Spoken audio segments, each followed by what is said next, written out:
to take accountability or responsibility for my actions, and I'm an adult.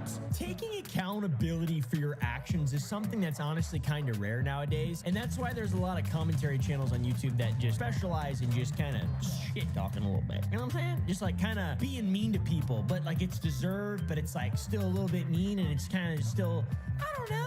I feel like though, if you want to be respected by the people around you, you should be able to admit when you're wrong and admit when you've made a mistake, admit when you have shortcomings, and be honest. I'm the king of reading and reacting to my hate comments. I take them all very seriously. But I have heard from people that this is all true, and this is where you learn as a human being and grow as a human being. Or you could be a legendary UFC fighter and you could just be whooping up on people, and you just feel like your ego is really big and thick and calloused. Classic Tom and Jerry style. You don't have to take any sort of accountability for yourself and your failures.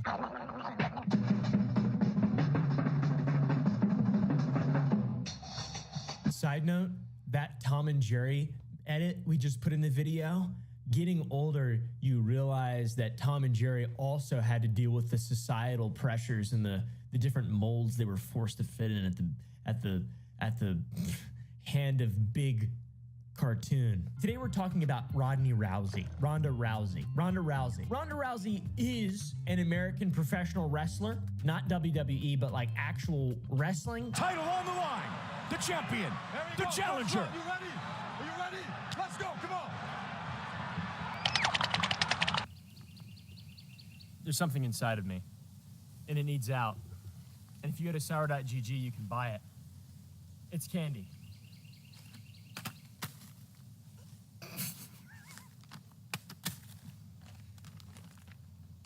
These aren't in stock anymore, but it's just the other bag we brought. She was an Olympic judo martial artist. Pretty cool, pretty strong. Ronda is the daughter of Anne Maria DeMars, who was the first American to win the World Judo Championship, which is a very big deal because if you look at the names of the other winners of these championships, it's pretty impressive. It's pretty rare for an American to be good at that. I don't even know what judo is. Just kidding.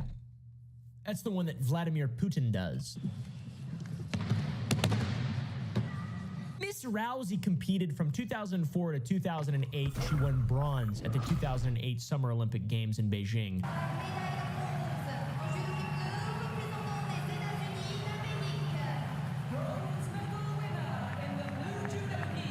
Won a lot of stuff. She's really good at judo. She won bronze in 2008 at the Olympics. Sorry, the Ozempics. And yes, 2008 was the year in which America just everybody up overall. 2008. I mean, we do it kind of every single year. We kind of whoop ass a little bit, you know?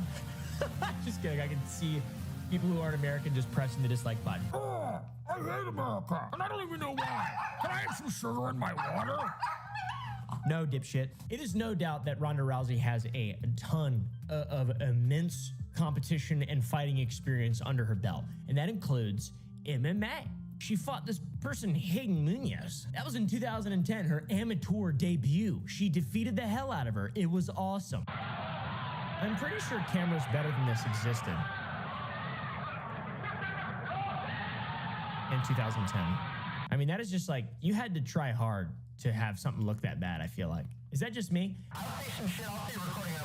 She eventually got into Strikeforce, which is like sort of a participatory league before the UFC that eventually a lot of big UFC greats were in Strikeforce. Tim Kennedy, for example, a couple others, I'm sure. A lot of them. Ronda beat up Miesha Tate. She was a massive woman MMA fighter at the time. Huge deal. Ronda won the first match, got a belt, and then rematched at UFC 168, and that was also another awesome success. This is when Anderson Silva was still relevant, and I believe the same card where Anderson Silva fucking snapped his leg into two pieces. Ronda, kind of grumpy. She's got like this pout to her, right? Hey, would you shut up? I'm gonna put you in the ring and you're gonna have to fight.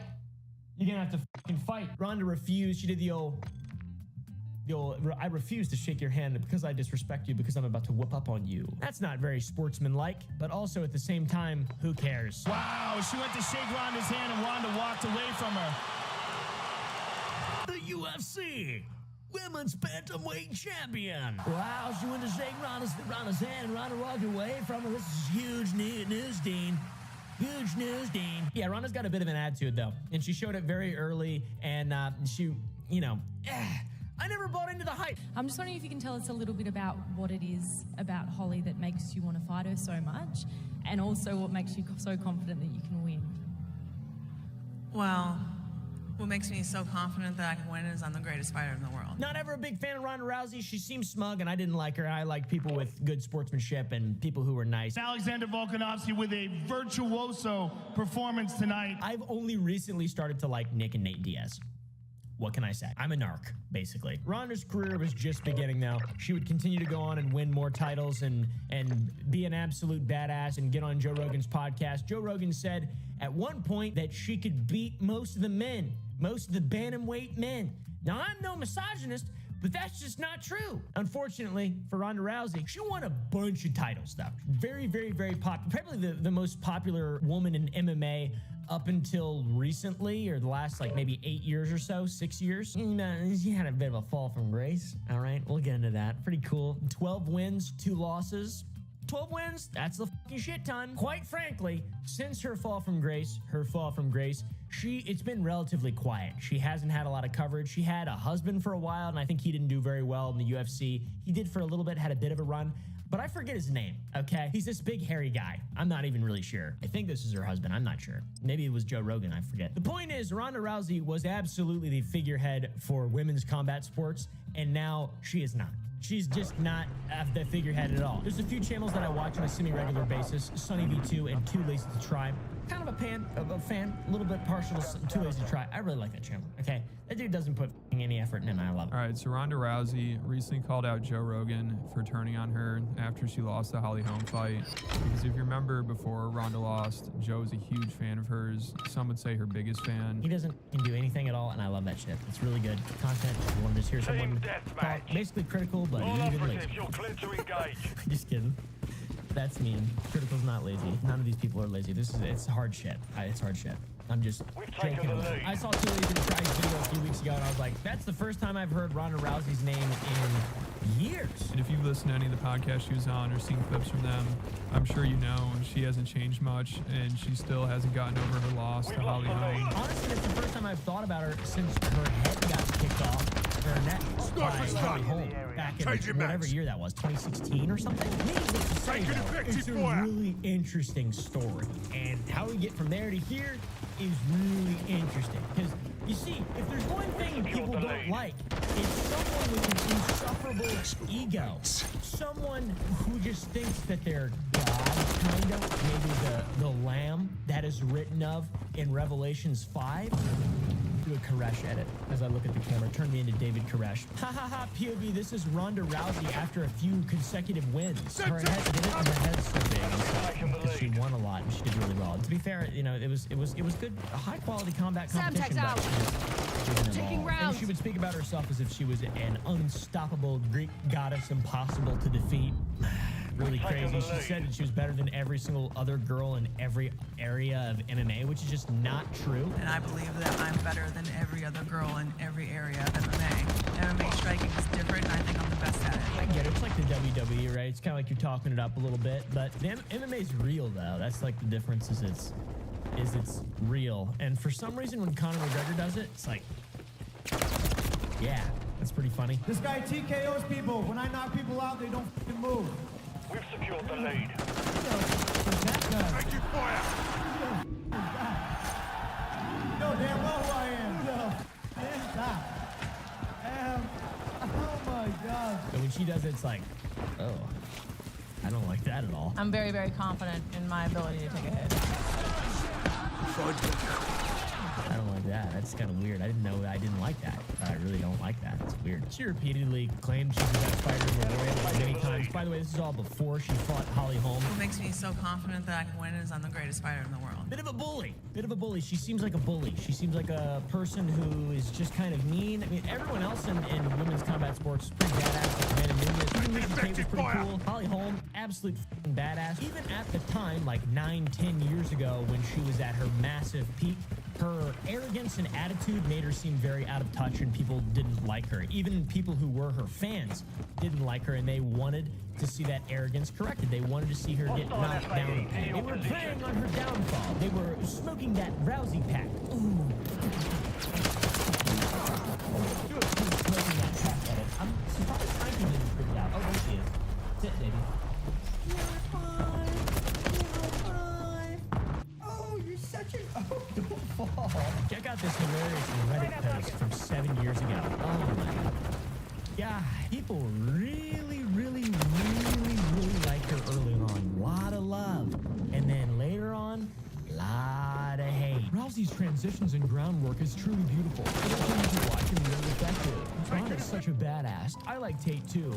Andrew Tate. But that was incredibly stupid on her part not to tap. I always thought it was really weird that they Push your bloody fire! like that. That was really strange. Andrew Tate was in the UFC for a couple years, and he lost. For some reason, he fought in a 135-pound class division of women's MMA. Very strange. You see, guys, that was a joke. That was a sarcasm. That was sarcasm. That was a joke. It's not real. It's not real. So sometimes when I think that it's not real, it's not true. It's supposed to be funny. And then people comment about it, and I'm like, well, that's unfortunate that someone believed that. Oh well, not my problem. Look at this guy. 9 years ago, he had some haters, obviously, as well back then. God, I hope Holmes beats Ronda. I'm getting kind of sick of the Ronda hype. I liked her for the last couple years, but now I'm getting sick of how cocky she is when, although she's good, she's not as good as she thinks, but rather is a fighting competition way below her. Absolutely true. By the time she eventually faced Holly Holm, you see her record here. There's quite a few fights. By the time she faced Holly Holm, there was already a big shift in attitude. People wanted to see her get knocked down a peg or two just because she's cocky and not like she's the savior of little girls. Like she's just such a strange. I would never want to talk to anyone who's that cocky. It's living in a fantasy land. All she did was talk shit, which I'm behind, and act cocky. Not as behind. There are ways to do both those things that are fun. For example, Conor McGregor. But it's satisfying to see him get beat the up too, even if you like it. It's just, you know, I want to see that fucking little. He's a little guy in boxing who can't read. Special ASLELS challenge for you, Floyd. If you can read one full page of a Harry Potter book, I'll give $750,000 to whatever charitable organization you want to. I want to see him lose. God, even if it's against Jake or Logan Paul or something. I come in to fight, it's for real, and I'm going to beat you, and that's the way it is. For me, I'd rather die and go bankrupt than ever walk out of there not the winner. I'm going to walk out of there winner every single time. Lost and not the What if you walked out the loser and also basically died in the eyes of the public and probably are close to being bankrupt? Because that's like pretty close to reality. Just kidding. She made a lot of money. On the other side of that coin, we have Holly Holm, someone who's incredibly sweet and who has incredible sportsmanship, who is a true person to be idolized for, you know, children, young people, whatever it is, young boys, girls, whatever. This is an athlete. This is a star here. And even she had some positive words for Ronda. Just your thoughts on fighting Ronda and what she's done for the sport? Oh, I don't think anybody can talk negative about that. She's done a lot for the sport, and that's helped pave the way for us. So I'm not gonna lie about that or deny that. I have all the respect in the world for her, but I'm very competitive, and I feel like I belong in there as well. So I'm going with everything I got. True champ. Handles herself like a champ. That's awesome. Didn't even make a joke. Better person than I, easily. Just kidding. She does make a slight poke, but it's pretty funny. I'm walking with every bit of confidence into this fight. Confidence without being cocky or overconfident. I know I'm up against the best fighter. They're not calling her the most dominant female fighter. They're calling her the most dominant female athlete. So that's a lot to carry. Absolutely. Do I have to do everything right? Absolutely. But it's possible. Ronda Rousey was a dominant female athlete. Everybody knew that Holly was a beast at this point as well. I mean, she's an incredible kickboxer. Head kicks, badass. People were saying head kick KO, Ronda Rousey, head kick KO, Ronda Rousey. Here's Ronda Rousey talking about in her head kicks looking like Conan the Barbarian. This one's going to be a much longer fight because she's a 19-time boxing world champion with 100% takedown defense and head kick knockouts. I mean, she's undefeated in the leagues and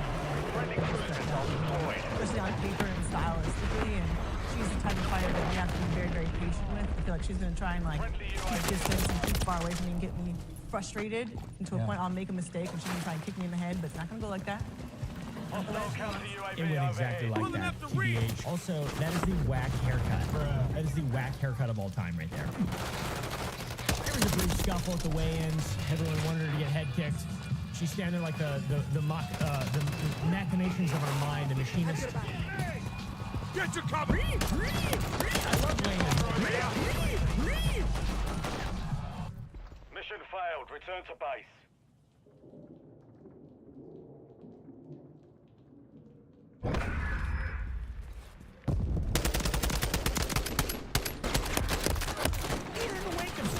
Shit with her. Holly still showed Ronda restraint and respect. Joe Brogan asked her about her thoughts on Ronda, and she was pretty nice. Give us your thoughts on Ronda as a champion and what tomorrow night means to you.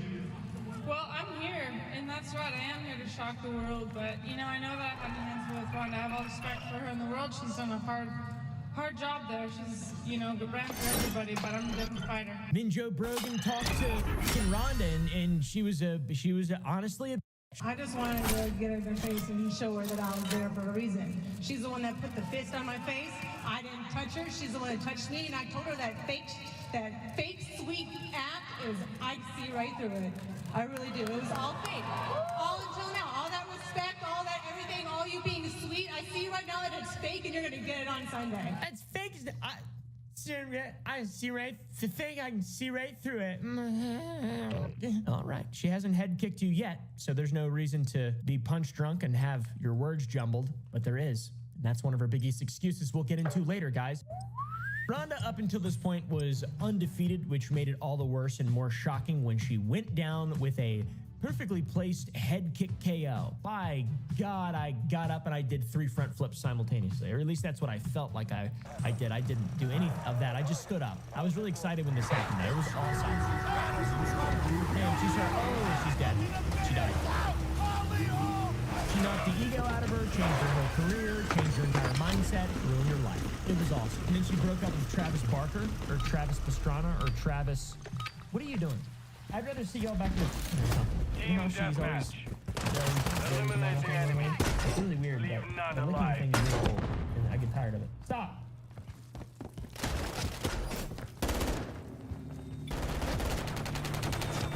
Oh yeah, by the way, a little random thing. I got a candy company. It's called Sour.gg. It's called Sour Boys, but go to Sour.gg and buy some new flavors. We got some pretty cool shit, guys. And yeah, there's a lot going on right now, and it's awesome, and I love it. People cheered on the defeat. It was awesome. I cheered it on. My whole family was so excited, dude. So excited. It was awesome.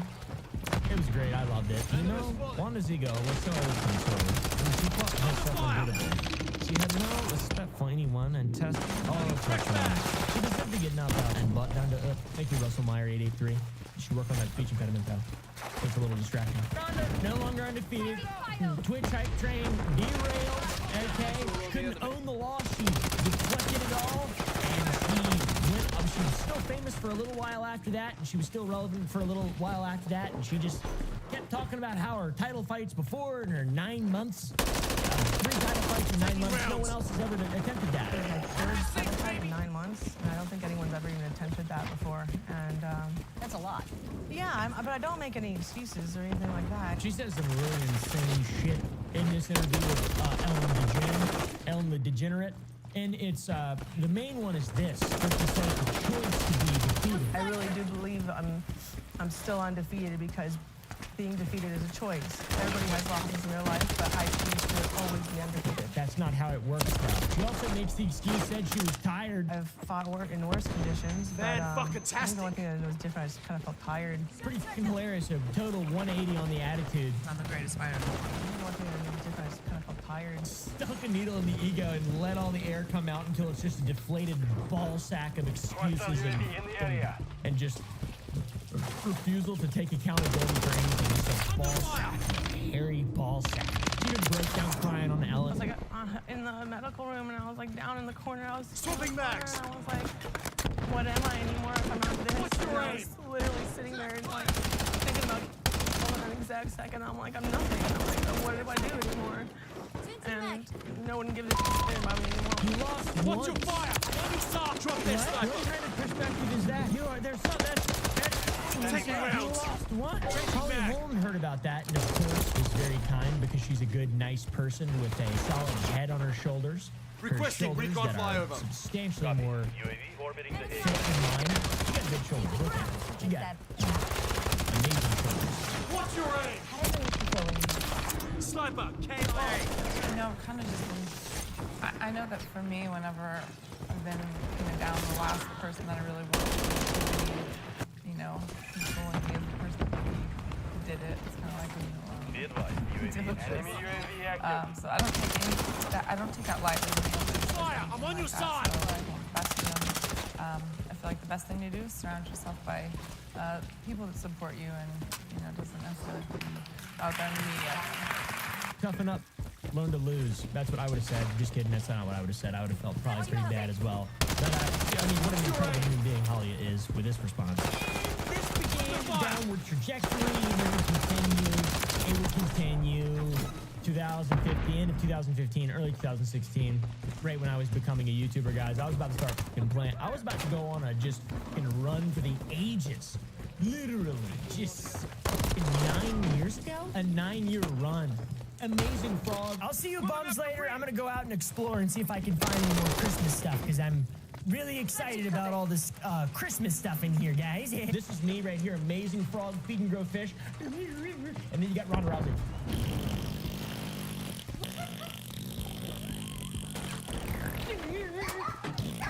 That's us, basically. Just kidding, by the way. She's rich as shit. She has an insane. She's one of the most talented women in combat sports of all time. I'm joking. All right, I'm joking, but it's fun to do that. It's fun to joke about it. You know, it would take Ronda over a year to get back in the ring, which is probably a good idea. Big ass head kick knockout like that, not good. Not good. That's gonna fuck you up for the rest of your life. You'll feel that from now until infinity and beyond and all that. But 13 and a half months later, she would fight Amanda Nunes, who is an incredible fighter in women combat sport. During the face-off, she didn't have a big stinking attitude. She left the stage immediately. It was different. They had 2 face-offs. She didn't say a word. Ronda seems like her ego was maybe she's coming back, guys. Maybe she's coming back. I'm here with champion Amanda Nunes. Amanda, this is a massive opportunity for you to fight the most famous women's fighter in the history of the sport. Give us your thoughts on this opportunity to defend your title. She left. She's still grumpy. I'm leaving. I'm not talking to Joe Rogan. I think this was after he had talked some shit about her on his podcast. I think she was really upset. She hates everybody. She's very sour. We don't have a Demetrius Mighty Mouse Johnson in women's MMA yet, but it's coming. It's coming. And Ronda's not that. You know, Ronda's more like maybe like a Chuck Liddell or one of the early pioneers of men's MMA. Super talented, really fun to watch, but perhaps limited in their approach. This kind of attitude, by the way, really compounded all the people who already wanted to see her lose. They're like, oh, now she's a sore loser. Amanda's positive. Ronda is nothing but negative. Still hasn't shaken the loss from 13 and a half months ago exactly. Show some class, craphead. Yeah, see? At this point, a lot of people were like, well, Amanda's probably going to beat the shit out of her and knock her out. She already got knocked out once. This is the end for Ronda Rousey, and she'll probably quit. People were theorizing that. There was a lot of people saying she'd retire, and by God, that fight went even more poorly for Ronda. She only lasted 48 seconds. She got knocked clean out. It's supposed to be a championship fight, but it looks like maybe the easiest fight Amanda Nunes has ever fought in her whole life. It didn't last very long. It was awesome. Stiff, flat-footed, got drunk on her own fucking potions. She was her own potion seller for a while, and it led to her downfall, guys. Baller, epic, big pimpin'. I love that. You love to see it. After she gets KO'd and they announce the winner, she looks just sad.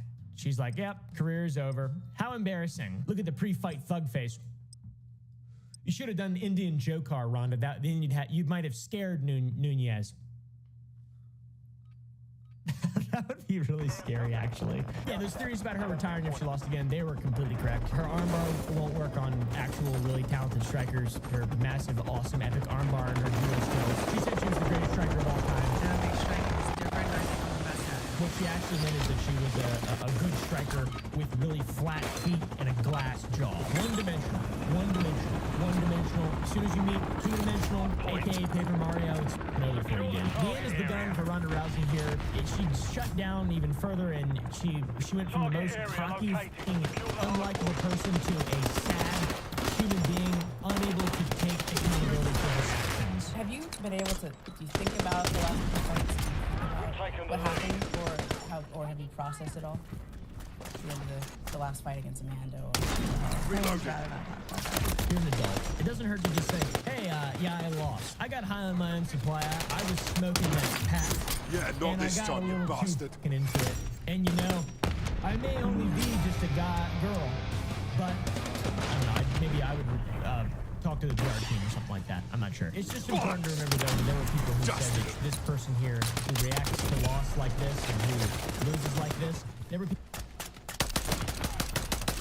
Hello viewers, this video is a follow-up to my previous one, Think Before You Dox. Sean, aka Think Before You Sleep, has responded to it with some claims on Twitter and during a live stream. And I'm gonna cut right to the chase here. Sean is doing some suspicious activities right now with all of these claims. Almost immediately after its release, Sean began misrepresenting my video's arguments with straw mans and also just lying in strange, obvious ways. So today we'll be going through these claims one by one. He is apparently working on a response video. However, I have a feeling that if I don't correct these false claims now, then we're gonna end up with a feature-length film of him just trying to argue with me over things I never said. I don't feel like wasting everyone's time having to put you through that, so let's just nip this one in the bud, as whoever says that says. Sean's first claims about my video came in a Twitter thread from April 29th, which is the day after my video's release. Let's start there. I guess I'll have to talk about it here because I can't say it on YouTube right now. A few minutes ago, I opened up YouTube to a message saying that my first video on Illymation has been removed for cyberbullying. I have been accused of harassing someone or using slurs to talk about someone's intrinsic traits. I didn't do that. Anyone who watched the video can see I didn't do that, so I have appealed the video.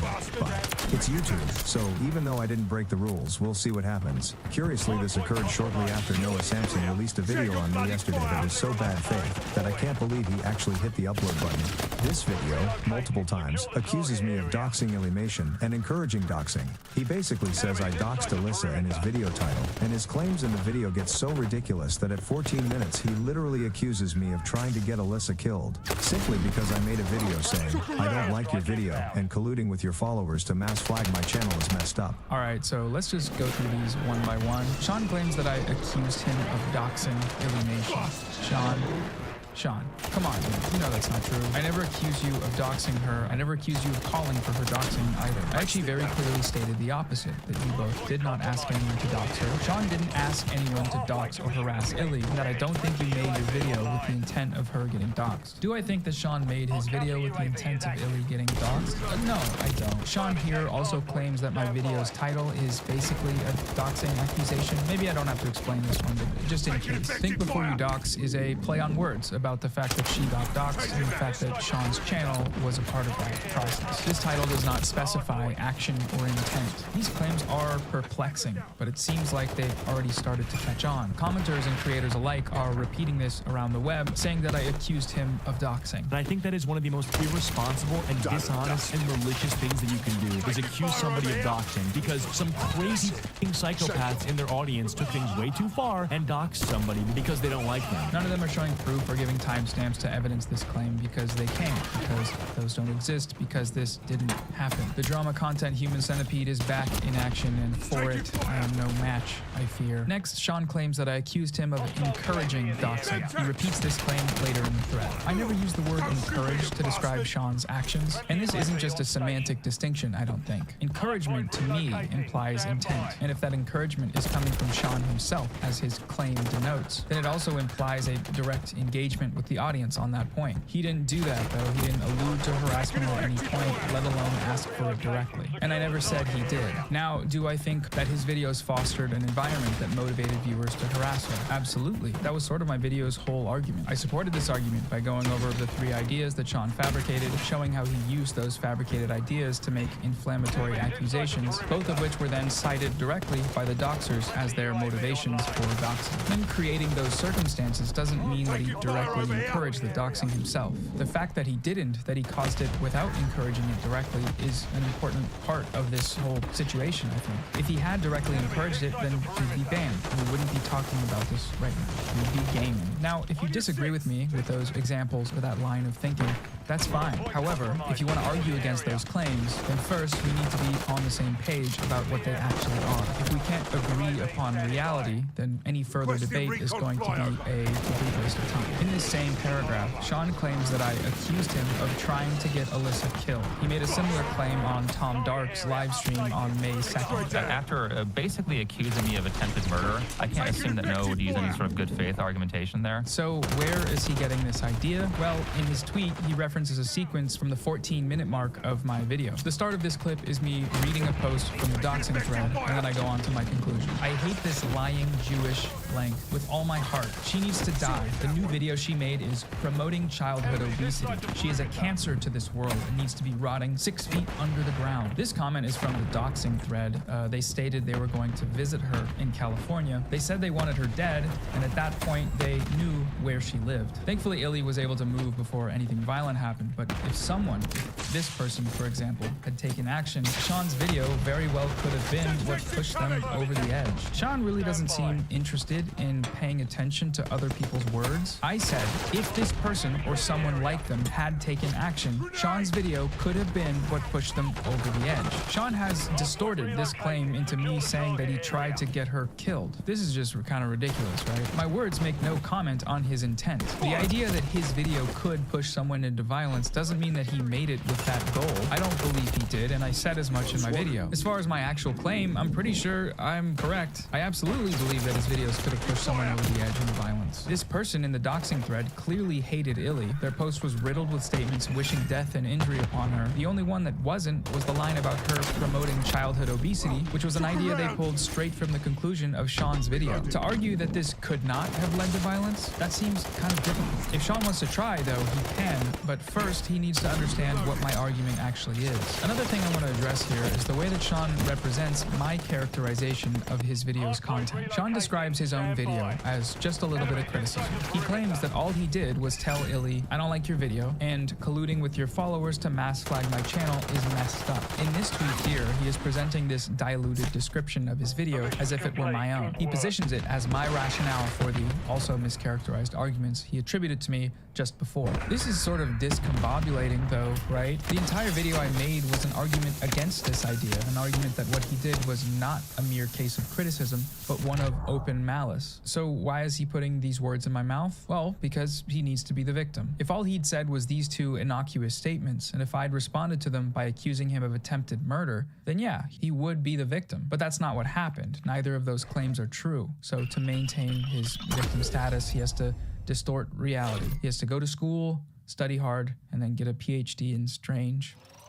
Dr. Strange. Is this upsetting to you? Should I leave? Moving on to the second tweet thread, which is from the next day. This one begins with a screenshot of YouTube's message to Sean that his second appeal had been rejected. What a shock. YouTube has yet again decided to change its rules for someone who doesn't have the approved politics and uphold a strike on a video that did not violate its guidelines. The specific wording on the rule they accused me of breaking was use of racial slurs and making fun of intrinsic traits. I did not use any racial slurs and I did not poke fun at any intrinsic traits. Intrinsic traits are things that you cannot change, such as your race or certain facial features. I never comment negatively on people's intrinsic traits because that's messed up. But hey YouTube, if this is the new standard and Noah Samson seems to think mass flagging is okay because he never denounced it, which is something that every reactor did when they saw the video, even the ones who hate me. Noah spent several minutes caping for mass flagging and saying it's not that bad. That being said, YouTube, I have 3 videos for you to strike where Noah made fun of my voice, one of which, the entire bit of his video was making fun of the way I talk. Sean claims that I said that mass flagging isn't that bad. He also concludes that I must think mass flagging is okay because I never denounced it. This isn't true. I never commented one way or another about the morality of mass flagging. I didn't say it was good or bad. And just because I didn't denounce it doesn't mean that I endorse it. My critiques of the mass flagging allegations did not concern morality. They were about ethics. A bunch of people, Sean included, included, called what she did an attempted deplatforming. I argued that this was false because while flagging can lead to deplatforming, that doesn't make these terms interchangeable. The fact that they were wrongfully conflated here was perhaps the biggest contributor to the hate campaign that led to Illy's doxing. On YouTube, wrongfully calling for someone's deplatforming is a serious transgression with serious consequences, as we saw. A bunch of people, Sean included, insinuated that Illy's call for mass flagging was a unique threat to Sean's video being removed. I argued that it wasn't, because from everything I could find, the act of mass flagging does not affect the actual review process itself, as in how the YouTube reviewers decide to rule. A bunch of people, Sean included, claimed that Illy was sending her millions of subscribers to flag his video. I argued that this was false, because her flagging post was not made on YouTube,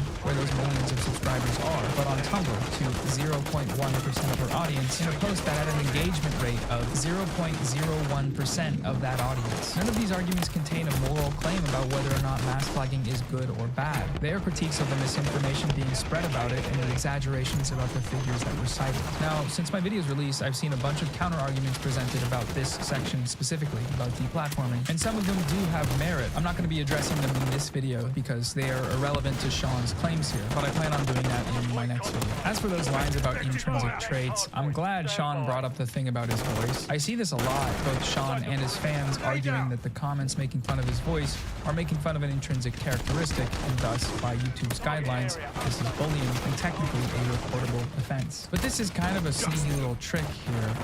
Sean's video voice is not an intrinsic characteristic because it's not his actual voice. His actual voice is pretty normal, and he knows that and has admitted as much. Here's him using his normal voice to describe how it is different from his reading voice. Like, I can't do my reading voice. In fact, I've been trying to change it to my regular voice, but it's difficult. Like, I don't know how I get into that mode. I just have to be very, like, I really hate recording, so I just have to be in the mode where I really don't like what I'm doing, and then that's how I get the higher pitched voice. Because your voice will pitch up when you're more tense. Notice in that clip his claim that he is trying to change his reading voice. I've been trying to change it to my regular voice. If you can change it, then it's not immutable. So to me, it seems like comments about his reading voice fall more under the category of a stylistic critique, criticism to improve the form of his videos. Kind of like when people say that they can't watch my videos because I look like I'm wearing a Joker Halloween costume and it's distracting. I could fix that for them. I could shave my mullet and my mustache. I'm not going to because it would look great, but this is ultimately a critique of form, not of an immutable characteristic. Same goes with Sean's video voice, in my opinion. On this same point about his voice, sorry, I know this is just like stupid, but it's a weird lie that I saw a bunch of people repeat the same as well. Sean claims that I made a video where the entire bit was making fun of how he talks. This is not true. I made a video about a text post that Sean had put on his community tab, and because he didn't make a video about it, it was just text, I had Andrewism read the post because I wanted to have audio and I like Andrewism's voice a lot. My decision to do this was a product of something that Sean himself suggested. TLDR, people I disagree with are wrong. Also, if you don't want to read it, then use text-to-speech. Full screen a stock image, and it will be just like watching a video of mine. He's got a sense of humor here, which I think that's good. But instead of doing text-to-speech, I had a better idea. I'm gonna soothe the audience's ear wounds suffered in the last video by having someone with a smooth, calming voice read Think Before You Sleep's voice lines. Andrewism is the one. He will be doing that today. Hi, Andrewism.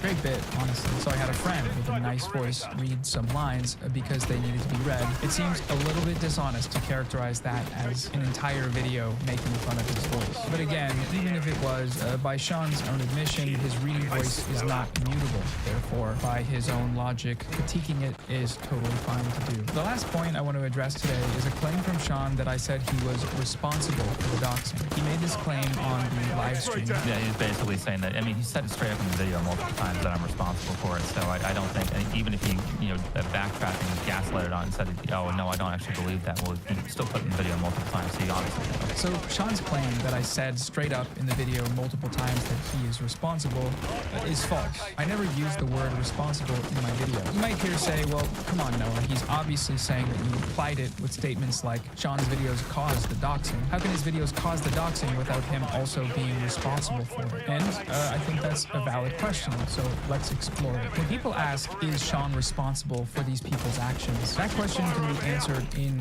two different ways, from a moral perspective and then from an ethical perspective. When people online ask this question, they're usually asking it at the ethical level, as in not just is he responsible, but also should he be held responsible by YouTube? Should he face consequences, channel strike or deplatforming? That's ethics, right? It concerns the agreed upon rules of being a creator on YouTube. During that stream, we've been looking at Tom Dark. I guess we just call him Turkey, or we call him Tom. He sent me a message that I think serves as a good example of how this works. My biggest question would be if you think that MWIII should be held responsible for the actions of a third-party site that got silly. I agree his video about it was kind of silly, but from my perspective, it's not really his fault. Some people took it too far. Especially considering you never support the kind of behavior from what I've seen. From what I saw, your video was somewhat vague with the wording, or maybe I just find it dumb. You would truly blame me for what I did, but yeah, looking for a more elaboration if you had one. In response to those questions, I asked a clarifying question, which was, held responsible in what sense? Tom then responded with, well, from your perspective, is he responsible, and what should YouTube do about it? So there, notice that when I asked him for a single definition of responsibility, he answered it with two different questions. Is he responsible, and what should YouTube do about it? The latter question is an ethical one, right? Because it concerns platform consequences. If I say yes to that first question, that I do think he's responsible, but no to the second, that I don't think he should be held responsible by YouTube, that sounds nonsensical. He's responsible, but shouldn't be held responsible? What are you saying, man? The fuck are you saying, you fucking idiot? It's not, though, if we're on the same page about what these questions mean. My issue with this framing is that blame and responsibility are treated as a binary. Either you are or you aren't. I think situations like these are gray areas that are worth exploring. Obviously, he didn't ask anyone to dox her, but I do think that with his videos, he created the conditions under which something like that was very likely to happen. My decision to make no claims as to what YouTube should do about it was intentional. I didn't comment on the validity of the report, let alone ask for the video's removal, because my opinion on those things is irrelevant to my critiques. I just addressed the circumstances around it and why I think a lot of the claims made about the situation were false. Not only false, but super inflammatory, like his claims that her videos will end up killing fat people or endangering her child audience. Is it not worth it to examine why the people on the third-party site all shared motivations that were pulled directly from his videos? If my arguments about how he conjured those narratives are correct, then wouldn't that put at least some responsibility on him for this chain of events, given that the things he, in my opinion, fabricated were their main motivations? Tom then summarizes my messages to Sean. So he's basically saying he believes you fabricated stuff about her, therefore you did this. Therefore you are partially responsible, is basically what he's saying. So he adds that qualifying word of partially, which is a more accurate summary of my claims, because it includes the caveat that I'm not saying that Sean is responsible in the definitive sense, one that would necessitate some kind of punishment. When he responds, though, Sean ignores that qualifier. Yeah, he's basically saying that, I mean, he said it straight up in the video multiple times that I'm responsible for it, so I don't think, even if he, backtracked and gaslighted on it and said, oh, no, I don't actually believe that, well, he still put it in the video multiple times, so you obviously... This is exactly why I did not use that word, responsible, because while yes, I do think Sean is responsible, absolutely. If I'd said so, if I'd used that word, then he would have immediately taken that as me saying he should be deplatformed, even though I never claimed that he broke the rules, never called for his deplatforming, never argued for his video's removal, and never even commented one way or another on the validity of his report. Despite that, though, we can see that he's already, doing that. Said it straight up in the video multiple times that I'm responsible for it. And based on the claims he's made here, he's definitely going to do it in the video, which is precisely why I decided to make this one. I'm here to try to do some discourse, not put out other people's dumpster fires for them. And I can already smell it and see the smoke. I want the smoke, okay, but not the stinky doo dumpster smoke. No, thank you.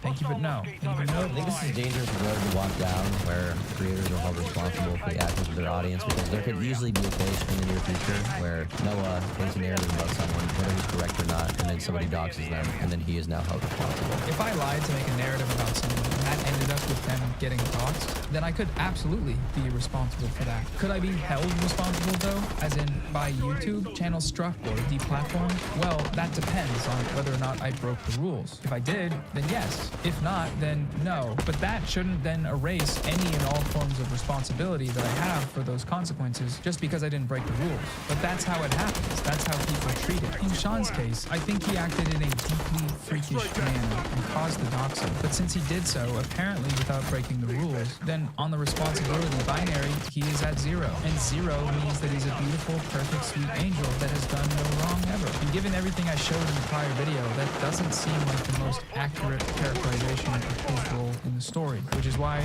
the binary sucks. Many such cases. Sean has in prior videos spoken about the importance of being open to engaging with alternate perspectives. When you're watching this stuff, you cannot watch it as if you're only watching it to crap on every point the person makes. You need to watch this stuff and interpret their ideas as if you were the person trying to explain them. Because if you're just sitting there taking the worst interpretations of everything they say, then you aren't helping yourself. You'll learn nothing by doing that because your closed-mindedness will prevent their ideas from causing you to critically think about your own ideas, which is the whole point of engaging with opposition. We all have ideas that are wrong, and the only way to find the right ones is to listen to people who will challenge what we believe. I agree with everything you said there. However, given how he has already decided to publicly mutilate my video's criticism beyond recognition to make some truly wild, unsubstantiated claims, Basically accusing me of attempted murder. I'm a bit skeptical that he will stick to his supposed principles here. But now that my critiques are out there, we can await his response in peace, excitedly and gleefully, with keen eyes, ready to look out for the sneaky tactics we saw on display today. The topic is apparently my journalistic integrity, whatever that is. So look forward to that. I'll have a response to the wider commentary community's criticisms soon. I'm actually weirdly hopeful that that might yield some positive discourse. I don't know, who knows? Apologies about the shirtless 9-year-old version of me from the last video. That was perhaps the most polarizing artistic decision ever made by anyone in history, but ultimately it had to be abandoned just so you can all watch my videos without having to turn your screen's brightness down to 0 so people don't think you're some type of pervert. I'll be back on camera soon enough though, but in the meantime, you get the purple guy. Anyways, that's all for now. Thanks for watching. Also, thanks to everyone who supported Illy's GoFundMe. The goal was reached within the first 2 days, so that's super cool. Check out my Patreon if you want to know that stuff, and yeah, bye.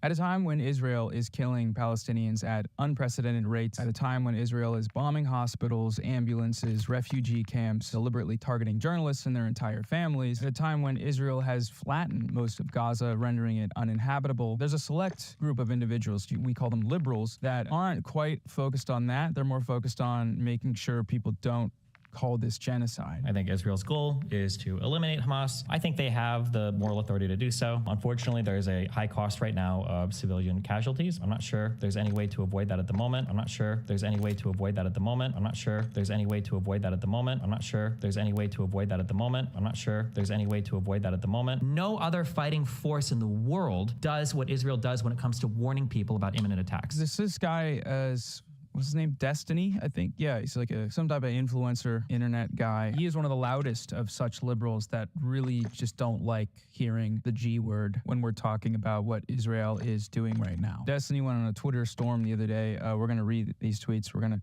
see how he justifies this assertion. And yeah, that's today's video, and hope you enjoy. If Israel wanted to genocide Palestinians, then they would only exist in the history books. Okay, yeah, so we see what's going on there. So because Israel hasn't wiped all Palestinians off the face of the earth, then they have yet to commit a genocide. That's what's being expressed here, right? If you read the UN's definition of genocide, any of the following acts committed with intent to destroy, in whole or in part, a national, ethnic, racial, or religious group as such, killing members of the group, causing serious bodily or mental harm to members of the group, deliberately inflicting on the group conditions of life calculated to bring about its physical destruction in whole or in part, imposing measures intended to prevent births within the group, forcibly transferring children of the group to another group. There's no requirement or stipulation for total annihilation. If that were the case, a lot of genocides, most genocides would not meet the definition, a notable one being the Holocaust.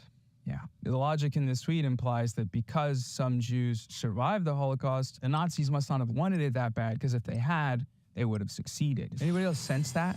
There's Hitler particles emanating from this tweet? Journalist Mehdi Hassan responded to that last tweet from Destiny, writing, per this argument, China isn't guilty of genocide in Xinjiang because the Uyghurs still exist. Same with Russia in Ukraine. And Destiny quote tweeted this, writing, China is guilty of genocide because they are intentionally trying to eliminate a group of people, and it shows. There is no evidence of Israel doing this to Palestinians today. No evidence. Just, there's nothing. It's like, oh shoot, okay. It feels weird. Everyone's like really up in arms about what's going on. Are they just making it up? Oh, hold on, hold the fort. I just found something on my computer. It's an 84-page document submitted to the International Court of Justice that outlines in detail with citations the plethora of evidence of Israel's genocidal actions and intent. Chat, is this real? Is this a thing? Just to preface, this document and application is pretty unprecedented. The ICJ is the UN's highest court. It's the world court, basically. And after hearing South Africa's case against Israel, they ended up ruling that Israel is plausibly committing genocide. They fell short of calling for a ceasefire, but they did order, with near unanimous approval, that Israel must halt any actions in Gaza that could constitute genocide, which, according to the ICJ, they are currently plausibly undertaking. There is no evidence that Israel has changed anything about their rhetoric or military strategy in the months since this ruling, so by the court's logic, the final verdict should be obvious, but unfortunately, we likely won't see that conclusion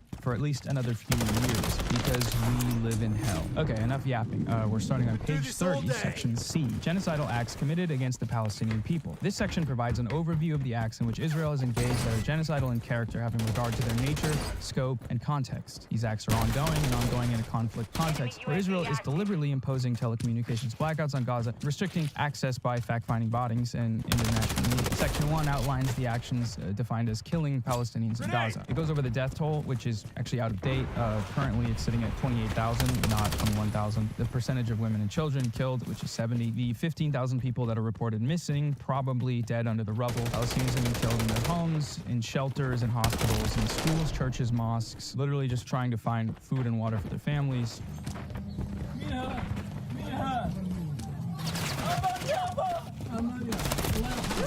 Killed while evacuating, killed in the zones by which they're supposed to be evacuated to. And by evacuate, that means displaced, it means kicked out, homes destroyed, can't come back. Multiple instances of Israeli soldiers performing summary execution. One account was of at least 11 members of the Annan family and their relatives, boys and men, said to have been separated out by Israeli soldiers and shot in front of their family, before the women and children were then attacked. Unarmed people, including Israeli hostages, being shot dead on sight, despite posing no threat, even while waving white flags. When News at 10 first broadcast pictures of a Palestinian man in a group carrying a white flag in Gaza who was shot dead, the Israeli military told us it was not aware of the incident. It then said we had edited the pictures. They knocked down the front wall and entered the house. We were sitting down having lunch at the time. Then my brother Mohammed was shot. He was at the front, waving a white flag. For Palestinian children in particular, death is everywhere and nowhere is safe. A total of over 7,729 Palestinian children have been killed in Gaza to date. The scale of Palestinian child killings in Gaza is such that the United Nations chiefs have described it as a graveyard for children. Indeed, the unprecedented rate of Palestinian child casualties has prompted UNICEF's spokesperson to call Israel's attacks on Gaza a war on children. Doctors, journalists, teachers, academics, and other professionals are also being killed at wholly unprecedented rates. To date, Israel has killed over 311 doctors, nurses, and other healthcare workers, including doctors and ambulance drivers, killed on duty, 103 journalists, which is now close to 120, amounting to over one per day, and over 73% of the total number of journalists and media workers killed globally in 2023. 40 civil defense workers responsible for helping to dig victims out of the rubble killed while on duty, and over 209 teachers and educational staff. 144 United Nations employees have also been killed, the highest number of aid workers killed in UN history in such a short time. In addition to being killed by Israeli weaponry, Palestinians in Gaza are also at immediate risk of death by starvation, dehydration, and disease as a result of the ongoing siege by Israel, the insufficient aid being allowed through to the Palestinian population, and the extreme difficulties in distributing such limited aid that is permitted to enter the territory due to the decimation of Gaza's infrastructure in Israel's military attacks. Israelis sitting in front of the aid trucks to block them from entering Gaza is also not helping. Surprise, surprise. Celebrating too. Laughing what happens. Absolutely fucking depraved. Dozens of protesters have demonstrated outside a major Israeli seaport, a opposing the delivery of humanitarian aid. Hey, we're going to take a break from this very upsetting material real quick to talk about today's quite relevant sponsor, Ground News. Seeing what's happening in Gaza play out on the news and on our social media feeds can be confusing. It's hard to know what information to trust when it's being thrown at us so often, usually without enough context. So I can't think of a more perfect sponsor for today's video than Ground News. Ground News app and website gathers related news articles on any topic from around the world in one place and shows me the source's political leaning, reliability, and ownership, so I can assess how different news outlets are framing this conflict. For example, when Israel airstruck Rafah, the supposed refugee camp in the south of Gaza, killing at least 67 Palestinians, I used Ground News to see how that story was covered. 472 news outlets reported on this, with a fairly equal amount of coverage coming from the left, center, and right-leaning sources, according to bias ratings from 3 independent news monitoring organizations. And since there are so many misleading narratives out there, I filtered the articles by highest factuality, so I only see news from the most reliable outlets. Articles on the left seem to focus on how this attack is affecting Palestinian civilians, the ones being displaced into the only supposed place of refuge, only to be, bombed, airstruck. Center-rated sources gave the more detached details of just how these bombs were dropped on the refugee camp, and articles on the right tended to lead with this conflict's effect on Israelis and the Israeli hostages. Most people never read beyond article headlines, so the ability to compare the framing from hundreds of news outlets all at once with tools that help me surface the best information is a game changer. So go to ground.news/Noah to try Ground News for yourself. Plans start at $1 per month, but you can get 40% off their unlimited access Vantage plan by using my link. Ground News is supported by their subscribers and doing important work that no other news outlets are doing, so I encourage you to check them out. All right, now let's get back to the video. Section number 2, which is about bodily and mental harm to Palestinians in Gaza. Mind you, this is 2 of 8, and yeah, we're gonna go through them all because I feel like I haven't seen that done in any major Western media outlets or content. I'm sure it has been, but just in case, if you haven't seen it, we're doing it. 55,000 Palestinians have been wounded in Israel's military attacks since October 7th. The majority of them women and children. Burns and amputations are typical injuries. There's an estimated 1,000 children that have lost one or both legs. Reports of Israeli forces using white phosphorus in densely populated areas. Even small amounts of white phosphorus can cause deep and severe burns, penetrating through the bone and capable of reigniting after initial treatment. There are no functioning hospitals in the north of Gaza, soon to be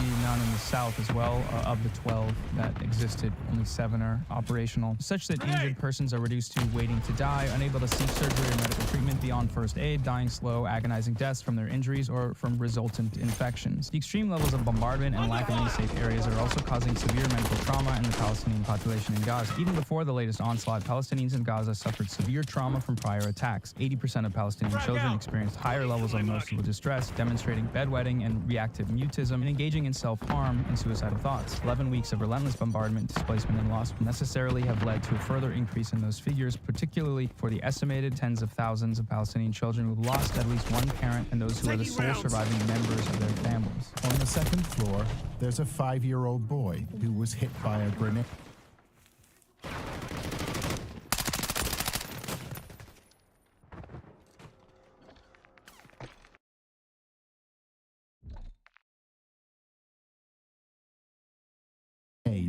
A fragment passed through his eye and lodged in his brain. But that's just part of Mumin's story. His brother and sister watched it all.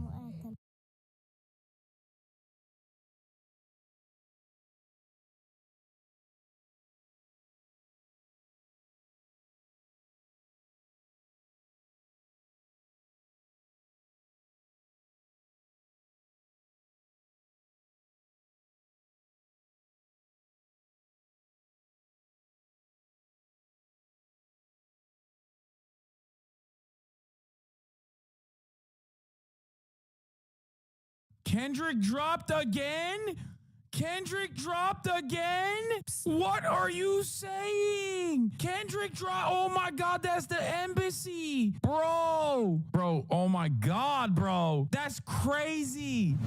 As you guys know, there's been ongoing steady beef between Drake and Kendrick Lamar, which originally started a long time ago, but this iteration, this round of the beef started with Kendrick Lamar appearing on the Metro Boomin Future album on a song called Like That, where on the song Like That, he basically had a bunch of lines against Drake, talking about how basically there is no big three here implying J. Cole, Jake Jebediah Cole, also known as Jake, also known as J. Fold, and Audrey Graham, Drake, and himself, Kendrick Lamar, saying that it's just big him, which, by the way, J. Fold was super smart for folding, I will say.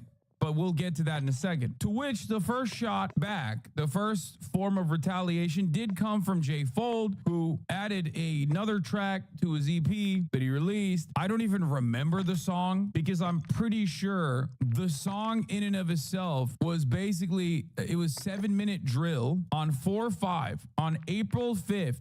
Jake Fold came out with a 7-minute drill, and then he deleted it, and then he apologized for it. I mean, not he deleted it, but 2 days later on a concert, he came out and was like, I'm actually so sorry. Now, the 7-minute drill song also didn't exactly drill Kendrick Lamar at all. It basically, there wasn't really a lot going on in 7-minute drill. There wasn't really a lot going on. He was just basically saying, like, Kendrick, you're short, your feet are small, and also your height, your stature is lacking. You're short, your music is boring, which I thought was really interesting for J. Cole to say that, because like he's kind of known as like a little bit of a boring rapper. Like his fan base literally also loves Kendrick. Like if you're a J. Cole fan, you're probably also a Kendrick fan, because Kendrick Lamar is basically doing what J. Cole does but better overall. Saying that like saying that your last album was boring is like rather odd, especially because like your own fan base will go, what the fuck are you talking about? We love Kendrick Lamar. Yeah. So, he doesn't just do backpack rap, he does roller backpack rap, as I've said before. So he apologized for it at 4/7, to which like many people joked about and said, lol, what a lame, I can't believe you're apologizing, you're J. Fold. Turns out he was kind of prophetic. Like we thought he was pathetic, but it turns out he was prophetic. Okay, turns out he was right, because he was like, actually, this is not for me at all. I'm not about this lifestyle. I actually love everybody. Hugs and kisses, I'm good. Hugs and kisses, I'm good. He literally went on concert and said it. He was like, this is not for me. I don't do disses. I don't do disses at all. Then he, a couple days later, literally deleted the song. On April 12th, he deleted the song 7-minute drill, which again, a lot of people were making fun of him, saying, J. Fold, J. Fold, J. Fold. So then on 4/19, April 19, finally, Drake says it's on. And he comes out with Push-Ups. Now, Push-Ups is very Drake. What do I mean by this? Push-Ups is a retaliation for Like That, was very Drake in the sense that it was still very algorithmic.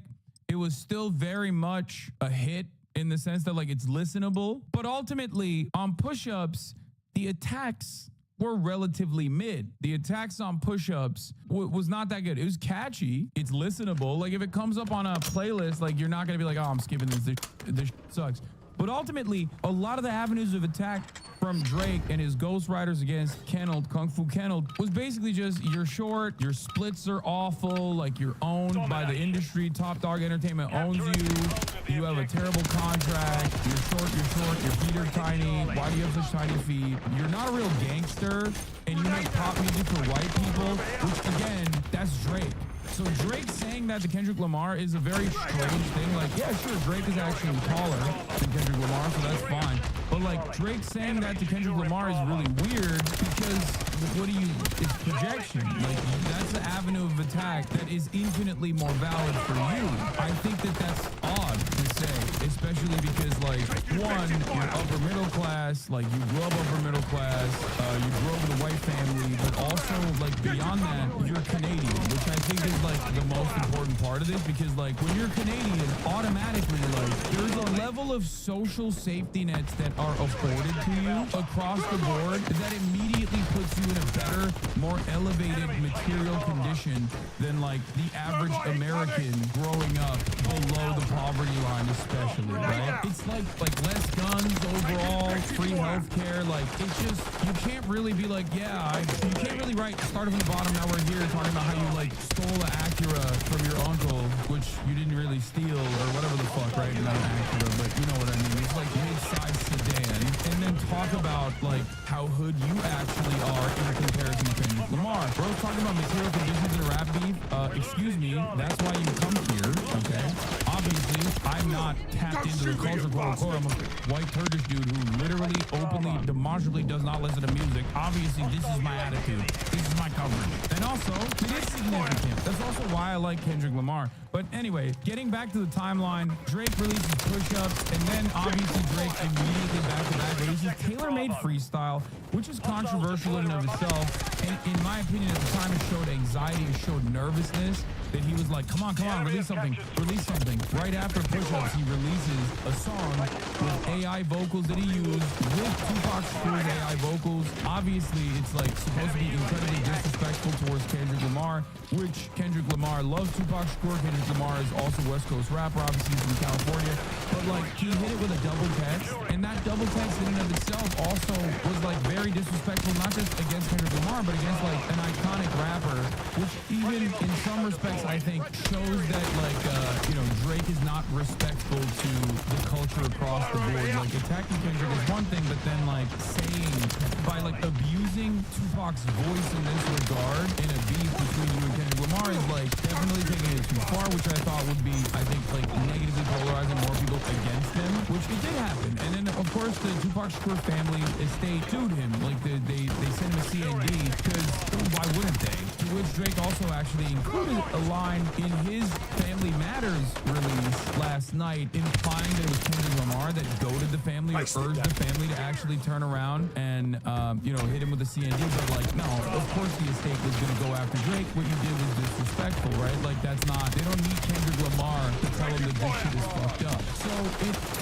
I don't know, hitting that line was, it just, in my opinion, showed more nervousness, but it could be because I'm personally, I don't know, it could be because I'm on the side of Kendrick Lamar a little bit more, for sure, and I do think Drake is kind of corny. But he releases Tailor-Made Freestyle, then Kendrick Lamar finally comes out with Euphoria, which is pretty good, and then Kendrick Lamar also hits Drake with a double text. Kendrick Lamar releases Euphoria, is pretty gruesome, and then he double texts with 616 in LA. So Kendrick releases 616 in LA. We covered it earlier in the day. Now, at first I thought, like, that's crazy that he just like dropped another one after Euphoria, because Euphoria was insane, right? Turns out he had more smoke. Now, although I said Drake's double text seemed nervous, I did not feel the same way about 616 in LA. It turns out 616 in LA was a warning shot about what was to come. It turns out it was actually, just like he had mentioned in Euphoria, very calculated. Just like he basically had said, listen, I know what your next move is. I know what you are planning on doing. I know what your avenues of attack are, because I have moles in your camp. I have people in your camp. I have people that are on your side. And if you come and do this, I will come back with actual news. I will come back with actual disrespect, which he basically showed in what happened last night, right? And then Drake releases Family Matters. He baits Drake with 616 in LA. Drake says, tonight I'm releasing the song Family Matters, my diss track, which he did. And we listened to it last night, which was, a three-parter. As far as the song, the diss track goes, like, I mean, there's a lot of allegations towards the end, especially. There's some pretty decent bars in there. I don't know why he still is going around and, like, attacking Rick Ross and attacking The Weeknd, and even, like, some lines about Metro Boomin and stuff in there, too. The video was great, but that's, like, very Drake to make, like, a good video. Overall, it did not have, like, in my opinion, the musical quality and the, like, it still wasn't better than Euphoria. Now, obviously, there's a lot of big allegations here saying that Kendrick Lamar is a wife beater. Obviously, Kendrick Lamar has, like, Kendrick Lamar in this circumstance, and we're gonna cover the song now in a second. For me, I felt like it was just a little bloated. It was a little bloated in a time when Drake has to be focused, locked in. The reason why I'm saying it was a little bit bloated is because the third part on the song especially, is you guys saw my, like, initial reaction if you were in here last night when I was covering it. You saw my initial reaction, like, it was ridiculous. I was like, what the why are you singing? And the sing-song auto-tune part, the third part, was literally where the most damning allegations were. I think it should have been kept up. I think it should have been more focused. No Rick Ross mentions or whatever. Like, I mean, it was funny. He's catching strays in there. But, like, he just had to be Drake. He just had to do the predictable stuff. Oh, yeah, I did like that he took Kendrick's mom's van and like, it up. I like, it's very petty. It's very petty, but it's also, like, if we're being honest, that's, like, sick.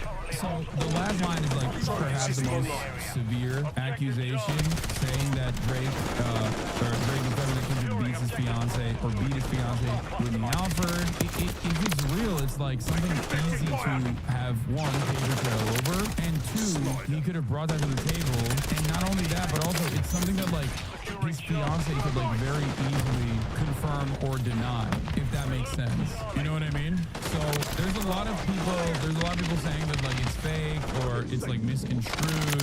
And like I said, given the standing that Kendrick Lamar has, and given the way that he has positioned himself,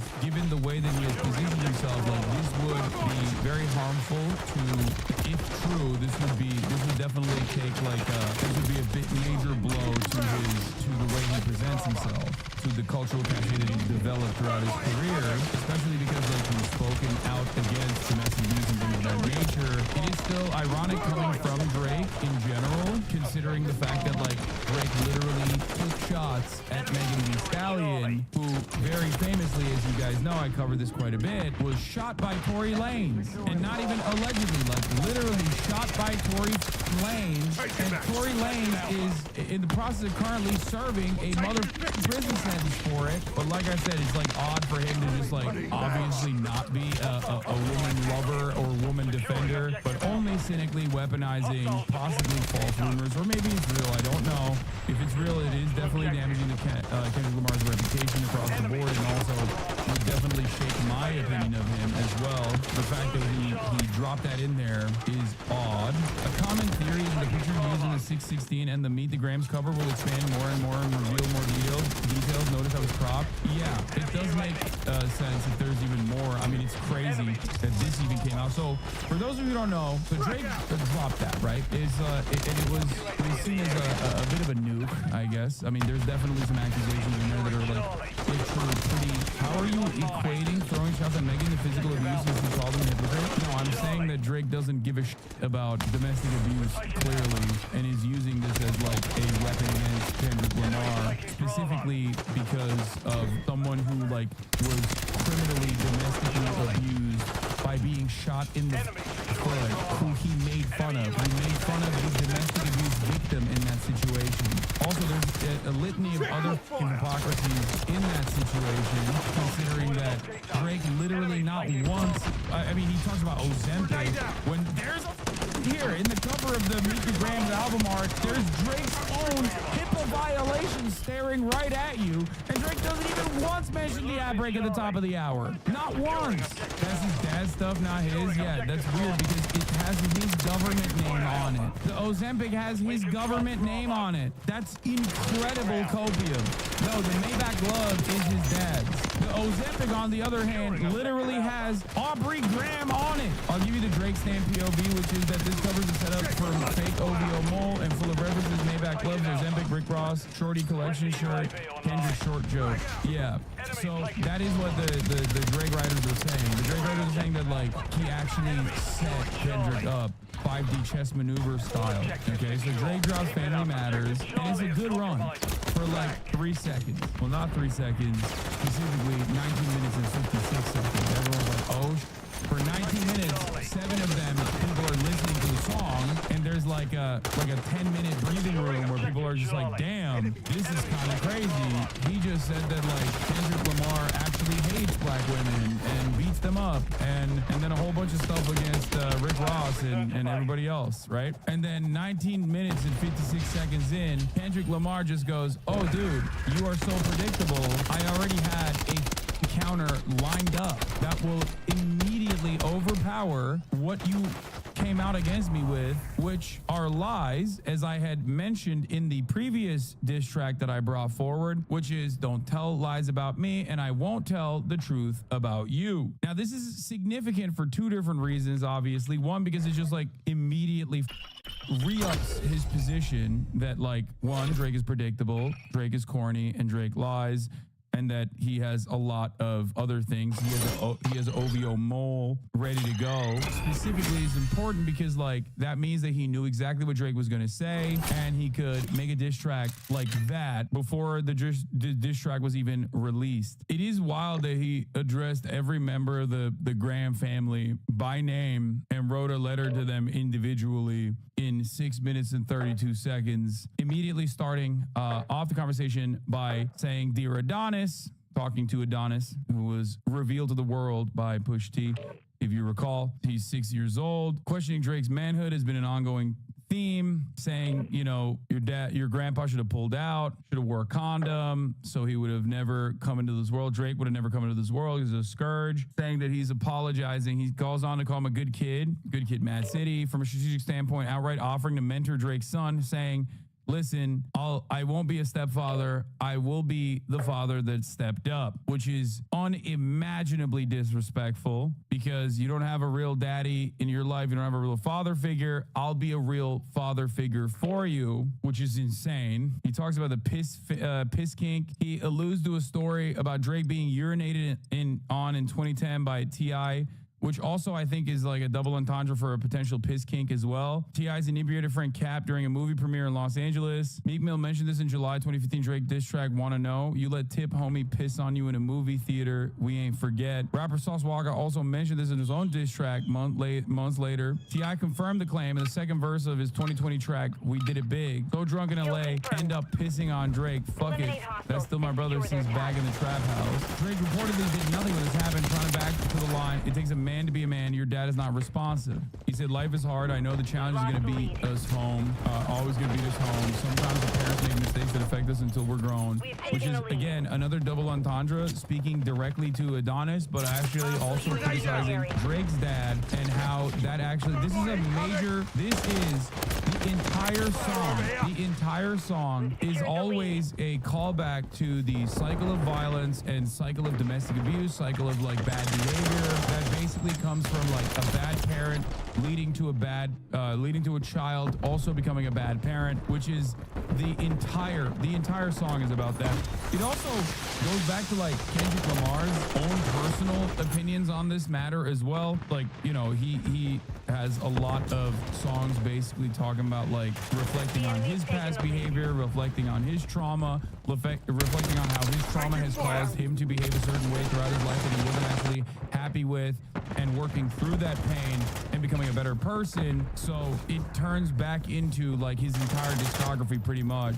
But yeah, that's what he's doing in this situation, where he's like directly talking to Adonis, but he's actually talking to Drake, and he's actually talking to Drake's father as well. By the way, he does drop a bar about his gambling addiction, which I obviously consider to be a phenomenal line there. Something I brought up as well. Something I said Kendrick could bring up potentially. This is speculation that's been going around for quite a while now. Obviously, as you guys know, Drake is sponsored by Stake.com, the online crypto casino, and also is a kick streamer. Even if it don't benefit girls, do some push-ups, get some discipline. Once again, literally on Drake, and don't cut corners like your daddy did, what Ozempic did, which of course is ironic because it like exposes the hypocrisy of Drake on Rick Ross for using Ozempic while he is OVO Ozempic himself, and that's a big reveal. Obviously, this has nothing to do with Adonis at this point. I hope you guys understand that. He's like, again, being a better father to Adonis by giving him life lessons that he could be giving to Drake as well,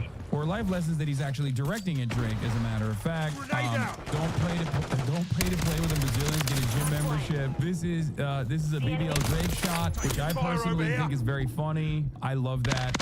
BBL Drake is my favorite, is probably my favorite meta, my favorite meme of all time.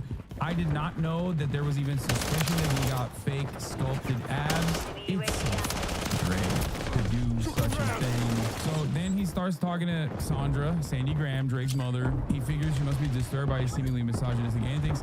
Kendrick mentioned these antics in April 2024 in the diss track Euphoria. I believe you don't like women. It's real competition. You pop ass with them.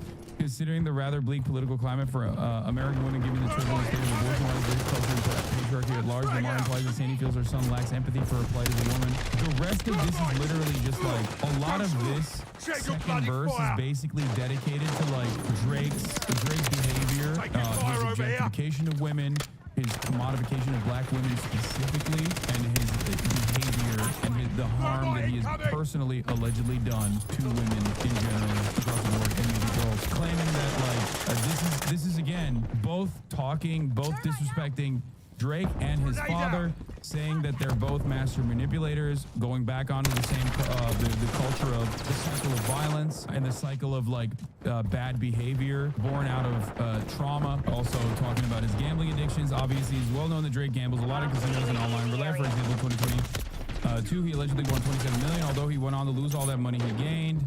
As you guys know, Drake's dad Dennis is also a gambler, and you know, Drake is sponsored by Stake.com, and also not only is he sponsored by Stake.com, but he also streams on Kick. And the max win is literally I need a maximum win. He's even fucking raps about it, and not only that, but also the speculation is that the reason why he has to release so many albums is because he's like always trying to desperately make more money because he's always spending it. He's rich as and yet he still pumps out music like he's Nicolas Cage or Morgan Freeman, going and doing any audition they can. He hates black women, hypersexualizing the case of a nympho fetish. This is the most unk bar that he has. Like when I first heard this, I was like, this is the most uncle-coded bar I've ever heard in my entire life. In the entire discography of Kendrick Lamar, this is like the most uncle-coded, the most unk bar of all time. He hates black women, hypersexualizing with kicks of a nympho fetish. It's just like such a funny, it's a funny line. It's a funny line, especially because he's like nympho fetish. Kendrick essentially implies that Drake and other music industry elites are running sex trafficking rings in their homes. This part is, by the way, literally not false. This is like a massive, this is a huge aspect of all matter of different like Hollywood, fashion. That part is literally correct. It's not just Diddy. There's a lot of stuff that happens in like even the fashion industry and its connections with like nightclub and nightclub promotion and whatnot that normal people, if they like fully understood what was going on, would be like, oh, I know what that is. That's some Jeffrey Epstein shit. The music industry leads are running sex trafficking rings in their homes. He likes his Tinder, a dating app that streamlines potential suitors for the user. The source should be noted that this description matches the unverified claims made by TikToker Elite Eileen's Garden, who went viral in October 2021 for exposing Drake's alleged private Tinder. Here is the 2021 video I'm gonna show you right now. I don't know if this is like, you know, legit or not. Job was basically just to text girls to invite to Drake's party. Sweetie, that's just the tip of the iceberg. Now, everything I'm about to tell you is 100% true, and this information came to me from one of the crew members on Drake's tour. This was the guy who did all the tech stuff, and he told me that Drake has an employee whose job is to go around town looking for super hot girls. He finds the girls, and then he interviews them, and out of all the girls he interviews, he picks the one that he thinks is the best. Then he drives her to Drake's place. Drake has sex with her, and then he drives her home. So basically, Drake has his own private Tinder. It's one of those things. It's one of those things where it's like, to the normal person, to the normie, you're like, what the fuck? That seems a lot like sex trafficking. It's just a matter of consent at that point. But a lot of famous people do this, like a lot. Yeah, this was literally, I mean, the busing of girls is like actually a real thing. It's not a new concept. It's been around for a very long time. It's basically what nightclub promotion is in general as well.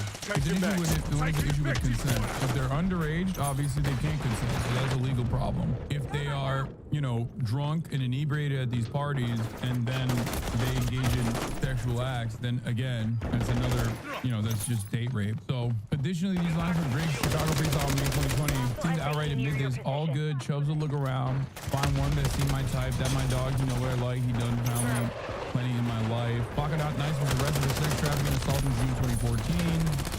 OVO signee. While exact details of the case aren't public, the sex trafficking charges were eventually dropped. While Drake's involvement in any of this hasn't been confirmed to any primary source, this was tracked with his alleged pedophilia. He tried to preemptively neuter the shot on Taylor Made, as you guys know. Lamar ended up like Drake to disgrace film producer and sex offender Harvey Weinstein. Kendrick alleged that Drake advertised sex trafficking by leaking a nude video of himself that went viral in February 2024, which Drake bragged about with the slinky. Fuck the big three. It's only Big D. There's video proof. Anyway, the embassy, he says the embassy about to get raided, talking about embassy is Drake's mega mansion, saying it's gonna be just like Diddy. You met him, when did you first meet him? So I played basketball, right? So he really was a fan of one of, or supported one of my teammates at the time. And this is when you're in high school? Yeah, in high school. So he was a fan of women basketball, high school basketball. I was her teammate, so he followed me because of her. And I was like, oh shit, that Drake followed me like a fan. Like, that's so crazy. Oh so he followed me, and I lost it. I'm like, I have to. Like, I love Drake. I've always. That's insane. Holy I didn't even know that. I don't know what else to say. This is obviously a big reveal. This is currently, as it stands, an unsubstantiated accusation that unfortunately does have, in a court of law, there's enough like character witnesses that can attest to it. Pretty much every single person on the planet that can attest to Drake having to hide a child. It is alleged so far. It could be a fake accusation. It's just that this is something that Drake has done. He has a tweet from 11 years ago that just says baby girl. It was deleted yesterday. Wait, he deleted that? He talks, this is where Kendrick implies that Drake is hiding an abandoned daughter. Lamar implies that she's been abandoned by him for over 11 years, hence why he never took the parental responsibility with helping her with her math homework or spending quality with her or watching Disney films like 2013's Frozen. And he was busy living inside songs or obsessing over his music career. Kendrick condemned his obsession with rapping over parenting. After this track dropped on May 3rd, 2024, Drake immediately denied the allegations on an Instagram story. Here it is, which was insane. This is an entire 7-minute song where he's saying that you're a pedophile, you're a sex criminal, your homies are sex criminals. And like Drake thought, oh yeah, let me go address one of the rumors. Nah, hold on. Can someone find my hidden daughter, please, and send her to me? These guys are in shambles. That's a crazy thing to just reply to with one Instagram story. What an unimaginable moment. While this isn't conclusive evidence of anything, the tweet was 12 years old as of 2024. The tweet, Drake celebrating the birth of his daughter. This would indeed be chronologically validating Lamar's claims of Drake missing her 11th birthday in 2023. Living Inside Songs is something Kendrick herself admitted to struggling with on Fear from his 2017 album Damn, where he rapped with 14 tracks carried out over wax, wondering if I'm living through fear or living through rap. The last verse is like all about Drake directly. Starts talking about, you know, how Drake has caused him to behave this way, even though he didn't want to. Turns around and says that Drake behaves like a child. He's 37 years old, but he behaves like a 7-year-old. Got gambling problems, drinking problems, pill popping and spending problems. As we talked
talked about already, soliciting woman problems, says, you know, do ayahuasca. At this point, Drake is already dead 12 times over. He's literally just like defiling the corpse. This part I think is like the first like couple verses was already like borderline war crime.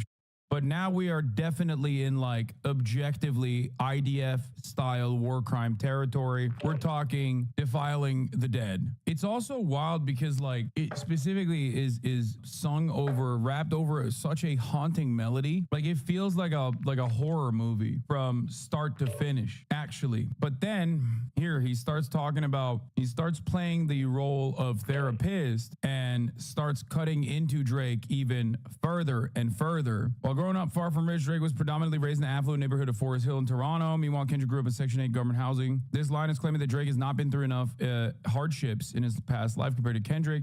Hence, Kendrick needing to try to empathize with Drake. In a sense, Kendrick may be puzzled at how Drake has accumulated such a plethora of problems and bad character traits, which he mentions in the previous lines, when he has such a blessed upbringing in comparison to someone like Kendrick. And then he goes into the actual details here, which I think are like very cutting. Like this is some Nardwuar level in my opinion. This is like Nardwuar the human serviette if he was evil. Like wildly disrespectful and genuinely hurtful.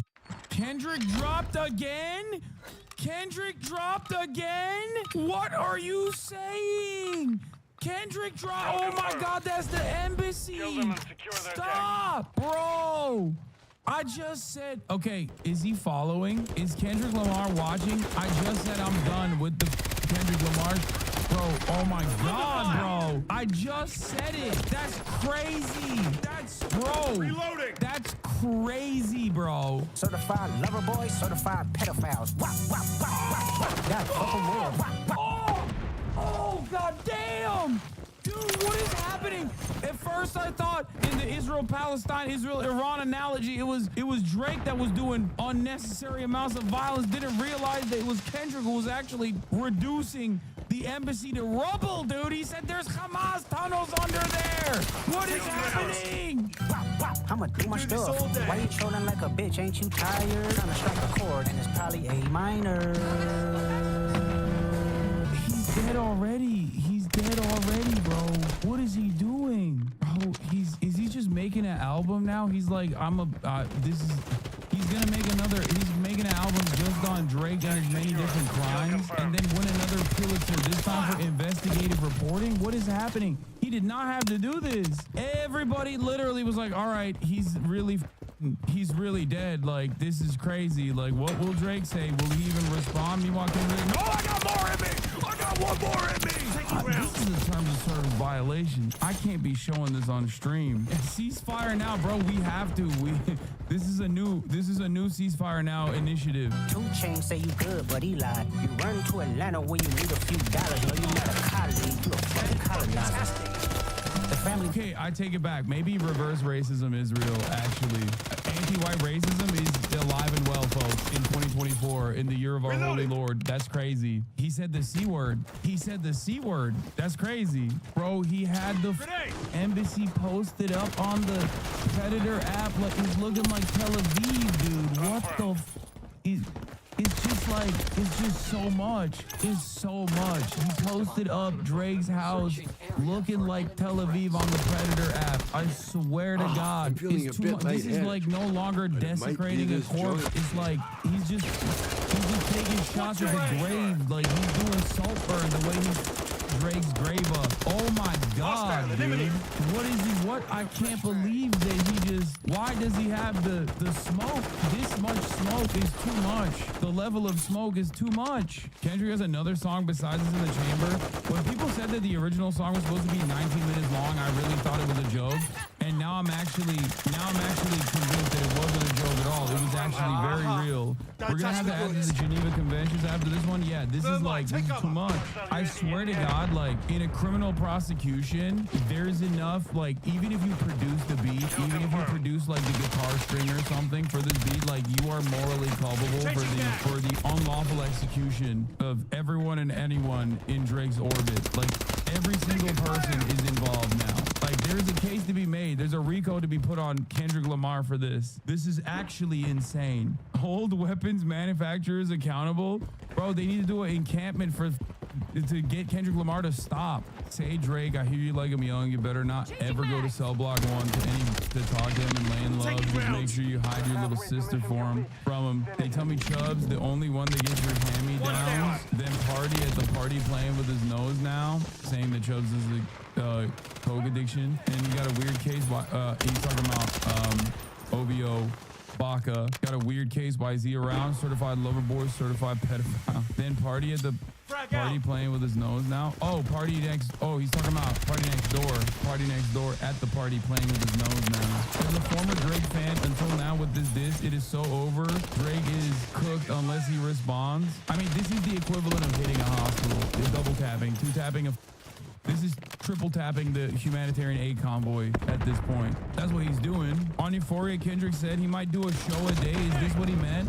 Oh my God. Is he gonna keep doing this? I actually don't even know what the Drake can say to any of this at this point. Drake writers can't say you can't play this in the club. Yeah, this is again more damning, more awful, because he's beating him in his own game in another capacity, because now you got people saying this is definitely the type of music that you could potentially play at a club, which literally turns this into, I mean, you're imagine singing at the club certified lover boy, certified pedophile. It's so joke. Are we ignoring the trying to strike a chord? Probably A minor. Yeah, that was another incredible line. Damn, dude. I did not know that. I did not know personally that you could basically make quintuple entendres on pedophilia like this.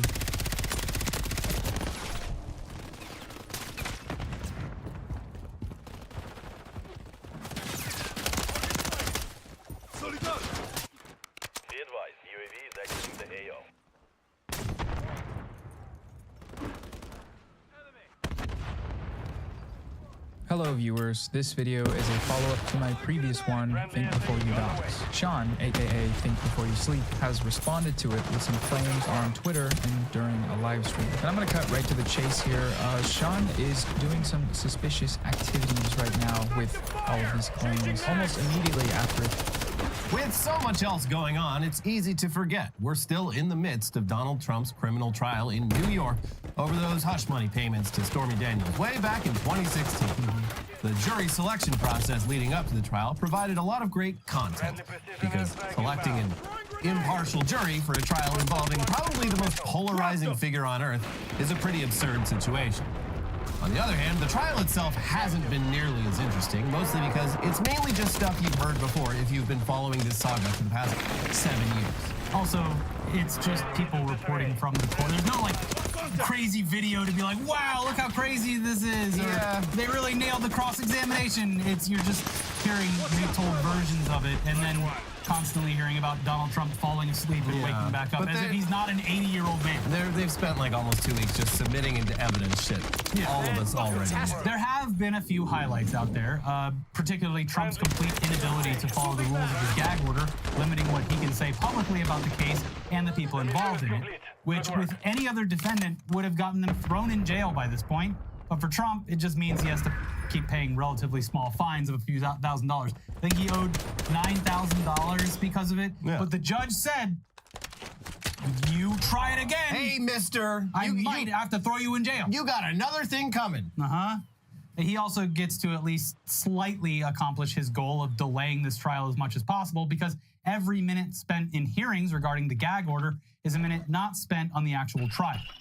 But hey, at least these contempt of court hearings are also providing some good content. For example, here's Business Insider.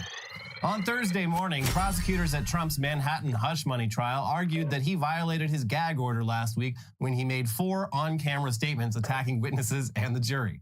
Things got weird when his defense attorney, Todd Blanche, complained that Trump must remain silent about witnesses and jurors while his opponents get to say anything they want. Trump's personal attorney turned nemesis, Michael Cohen, can take whatever potshot he chooses, Blanche told the judge.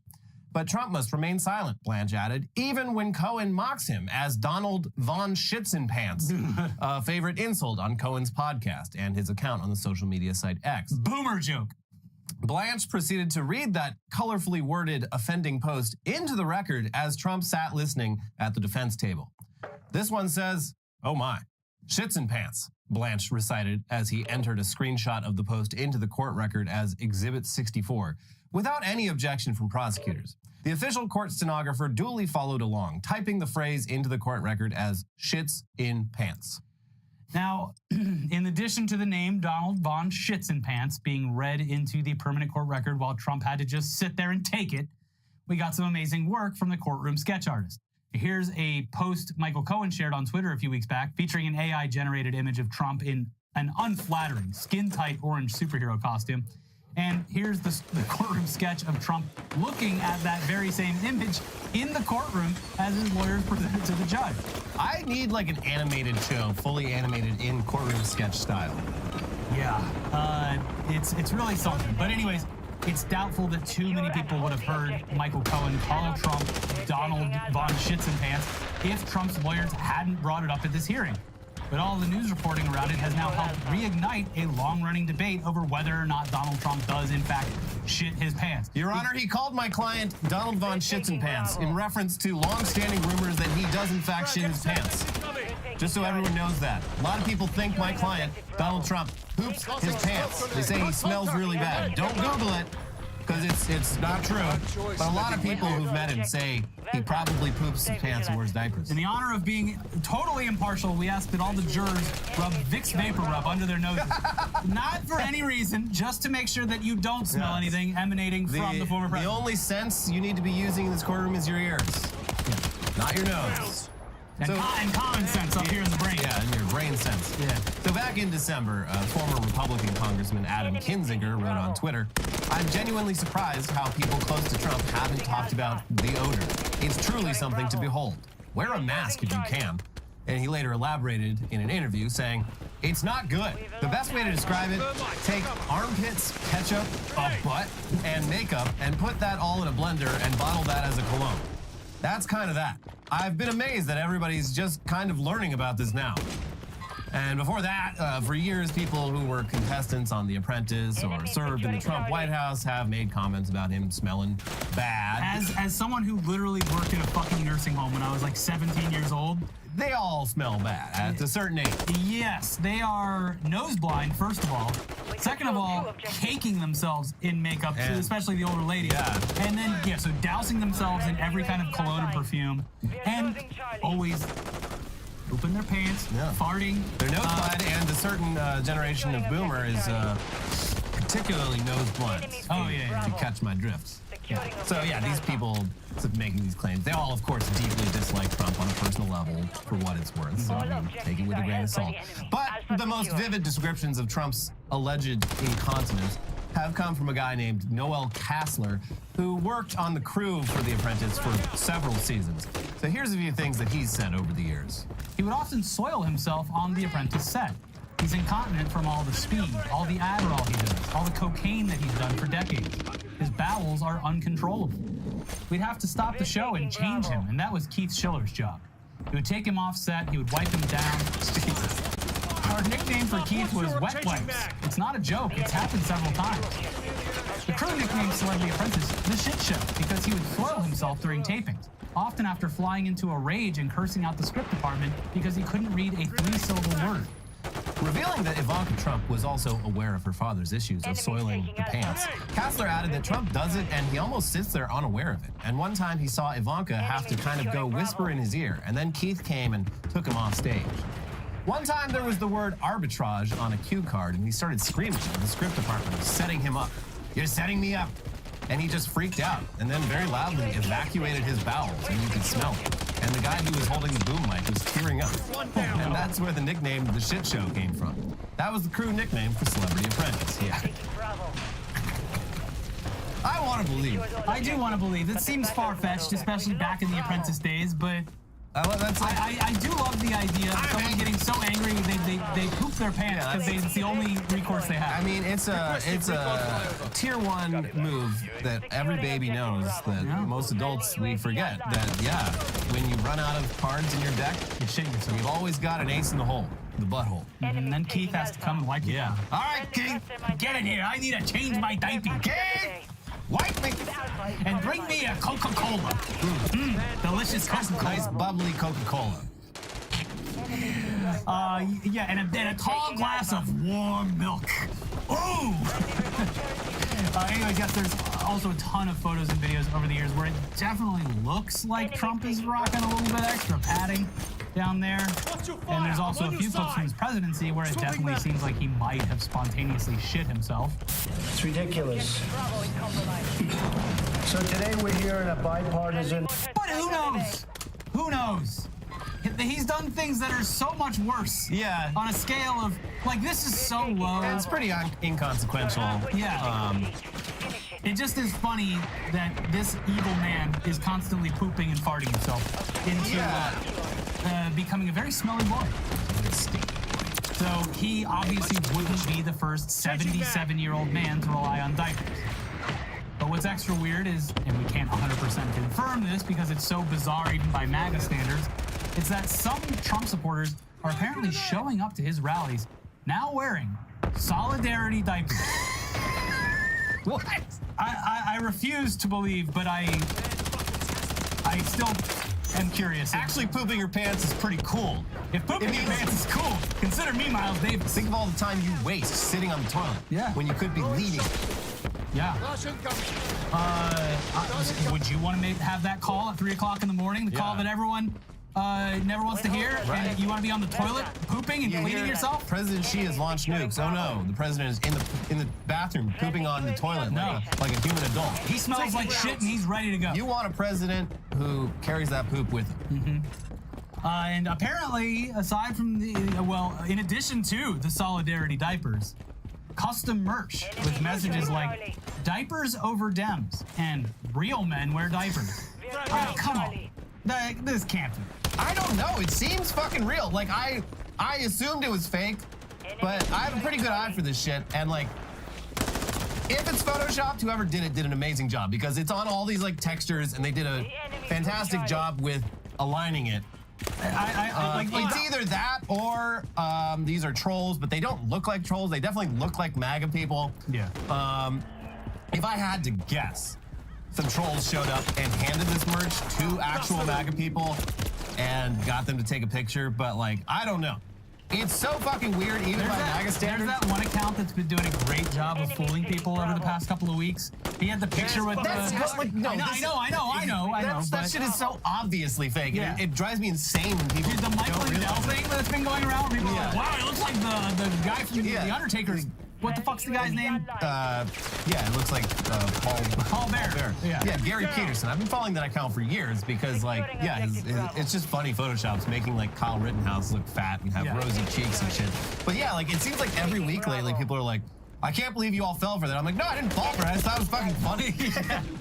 I can't believe anyone falls for this. It looks ridiculous. But this is like when they were saying or wearing merch where it was like, I would take Vladimir Putin over, Biden or Hillary or whatever. It's like, yeah, that's believable because this person is just ignorant. I wish Trump would grab me by the pussy. And so angry at his own country that he would wear something. This is just self-deprecating on a level I don't understand. I don't know. I would like some follow-up on this. I was unable to, like, source any full confirmation, but yeah, the photos look pretty fucking convincing to my eye. If you can spot any telltale signs of manipulation, please. I gotta imagine, like, this is probably a big thing for golfers. You think you're gonna leave the tee to go find a bathroom? No, you just let it slide out of the pant. Yeah, right there. Luckily, pooping on a golf course, that's hard because depending on the course, and you're with a bunch of people. You might have to play through like 2 or 3 holes until you get to a bathroom. So you see a lot of dudes just pissing in the bushes on the course. But yeah, poop's a different story. Yeah. So maybe there is some truth to it. I don't know. Anyways, in some other Trump news, Truth Social continues to be a tremendous source of great content for us and our show.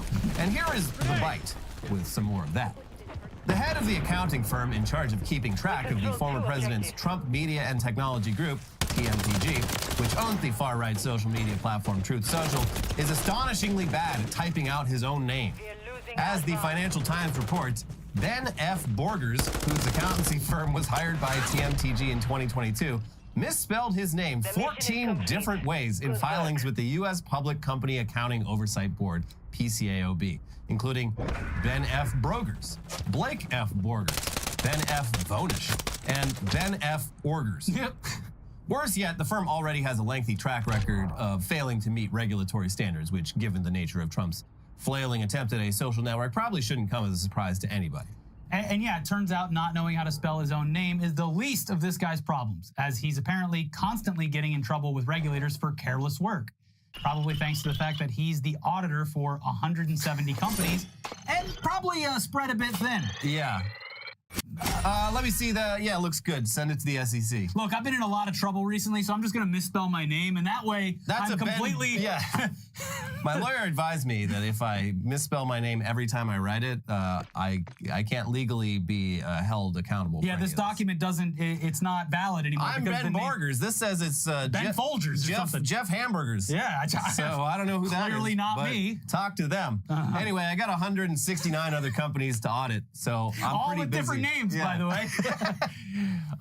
But in other news from the world of MAGA, one of the wildest things to happen involving Trump's most high-profile supporters was, of course, back in September, when Congresswoman Lauren Boebert got caught on camera being a total shit show at a performance of the Beetlejuice musical, where she took big old puffs from a vape, got felt up by her date, gave her date an over-the-pants hand job, and just generally acted in ways unbecoming of a grandmother. Yeah. Because she is a grandmother. She is, I think, younger than me, but she is a grandmother. She later blamed everything on the fact that her date was a Democrat, and I guess he must have been a bad influence on her or something. But this is not a story that she will be living down anytime soon. And to demonstrate, here's the Daily Beast this week. Representative Lauren Boebert packed her own bullhorn for a Wednesday trip to George Washington University, where protesters continue to occupy a liberation camp that they erected in support of Gazans nearly a week ago. But she didn't pack her running shoes. Otherwise, she might have been able to get away from the heckling students repeatedly shouting Beetlejuice at her. Yes! They need to be careful or he'll show up. They say it too many times. Yeah. Don't say it exactly 3 times. Each student can only say it once. Yeah. Twice. Twice even, but then you're pushing dangerously close. Yeah. But if there's enough students, you can continue the chant very long. I love this. Be careful, though. Because she heard that shit. She knows exactly what they're saying. Yeah. So the jeers, of course, were in reference to the time that Boebert got kicked out of a September performance of the musical Beetlejuice in Denver for vaping, singing along, and feeling up her date. The budding relationship did not survive the gleeful public shaming that followed. A real shame. Boebert was filmed being led through the D.C. campus by her security team as members of the crowd sang Darth Vader's theme from Star Wars and chanted Beetlejuice.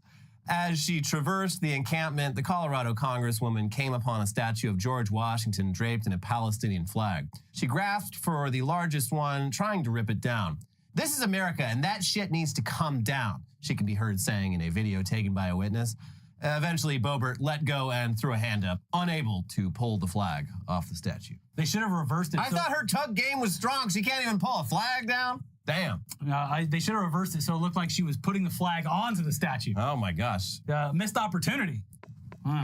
Meanwhile, here's some more news about the MAGA movement, their other favorite congresswoman, who was previously best buds with Lauren Boebert, but currently considers Boebert to be, Elliot, you say it, a bitch.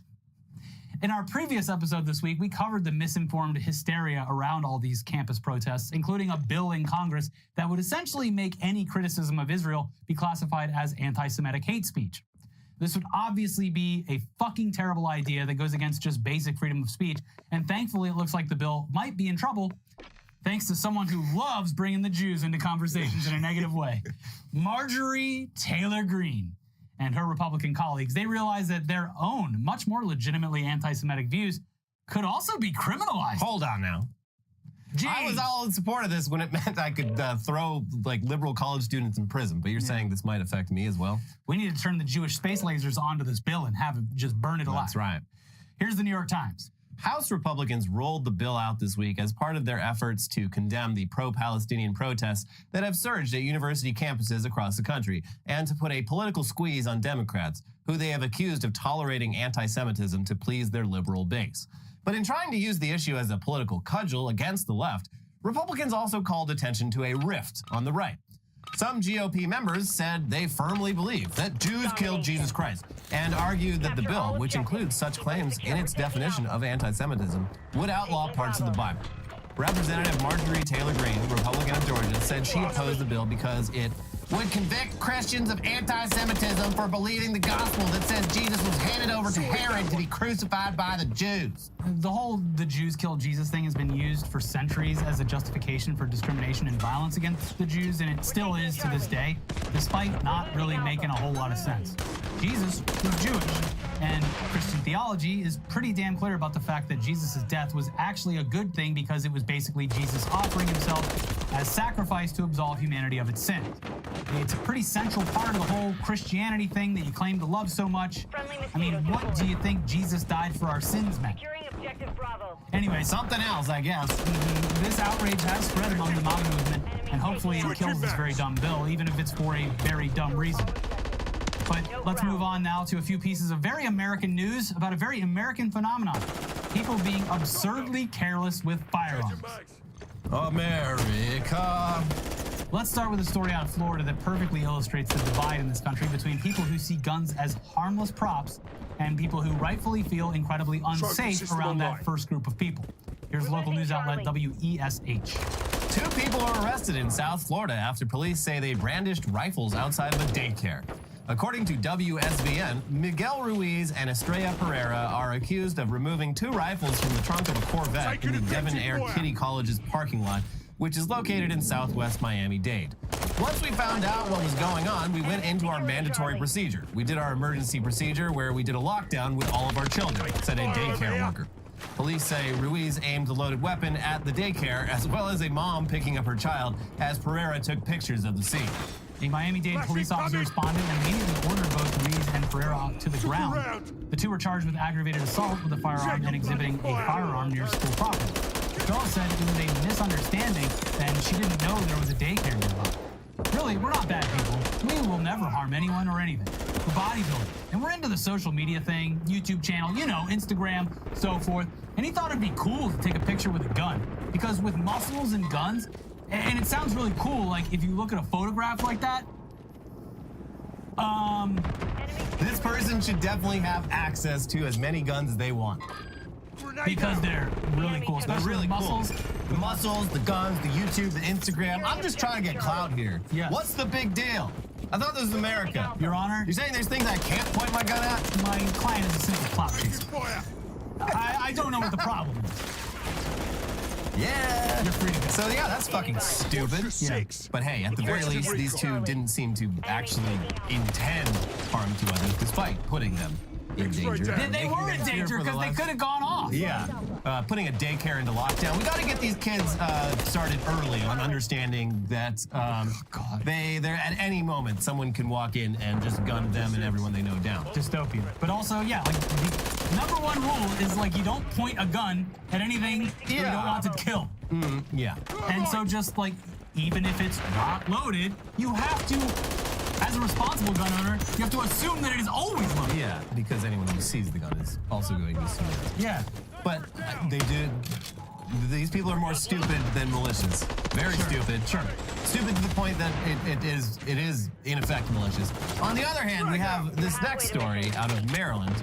Yet another case of a gun-toting American escalating a situation to lethal force over a minor inconvenience. We love to see it, don't we, folks? Here is the cycling news site, road.cc. Police arrested a motorist in the U.S. who allegedly fired 3 shots at 2 cyclists participating in a charity event, having earlier tried to run the riders off the road during a road rage attack. The incident happened on Saturday morning in Maryland on Hardesty Road in Huntingtown. The 2 cyclists, part of the Ride to End Hunger event, faced out of the town. According to the Calvert County Sheriff's Office, at around 10:10 a.m., officers were called to the scene following reports that shots had been fired. Following preliminary investigation, the force explained that a 66-year-old man from Huntingtown, David Earl Buston, had been arrested and charged on 4 counts in relation to the road rage incident. It is believed the charity cyclists were cycling along the road when the motorist swerved around them and attempted to run them off the road. Buston continued ahead and pulled into a driveway where he allegedly retrieved a shotgun and fired 3 shots towards the cyclist. Buston was arrested shortly afterward and is in custody, having been charged with 2 counts of first-degree assault and 2 counts of reckless endangerment. Buston does not make me feel good. Makes me feel sad, locked up. Buston makes me feel scared. It was just rock salt. It better have been. Even if it was. And they didn't say it. I feel like they would have clarified if it was. That was a constant threat growing up for me, like running around like crazy, like kids going through people's like yards and stuff. I'll get you with a rock salt. Yeah, there was because there was like cow fields and shit like that near me, and that was a constant looming threat that I had to be on guard for. Allegedly, I never got shot with it, but yeah.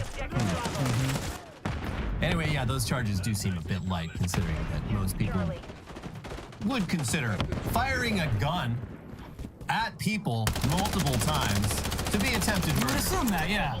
But in Maryland, their first-degree assault, it counts as a felony with a maximum sentence of 25 years in prison. So at least this dipshit is facing some serious consequences and could potentially spend the rest of his life in prison. Unless he's busting out. Because he was like 5 minutes late for, I don't know where the fuck he was going. Yeah, a minor inconvenience. Yeah.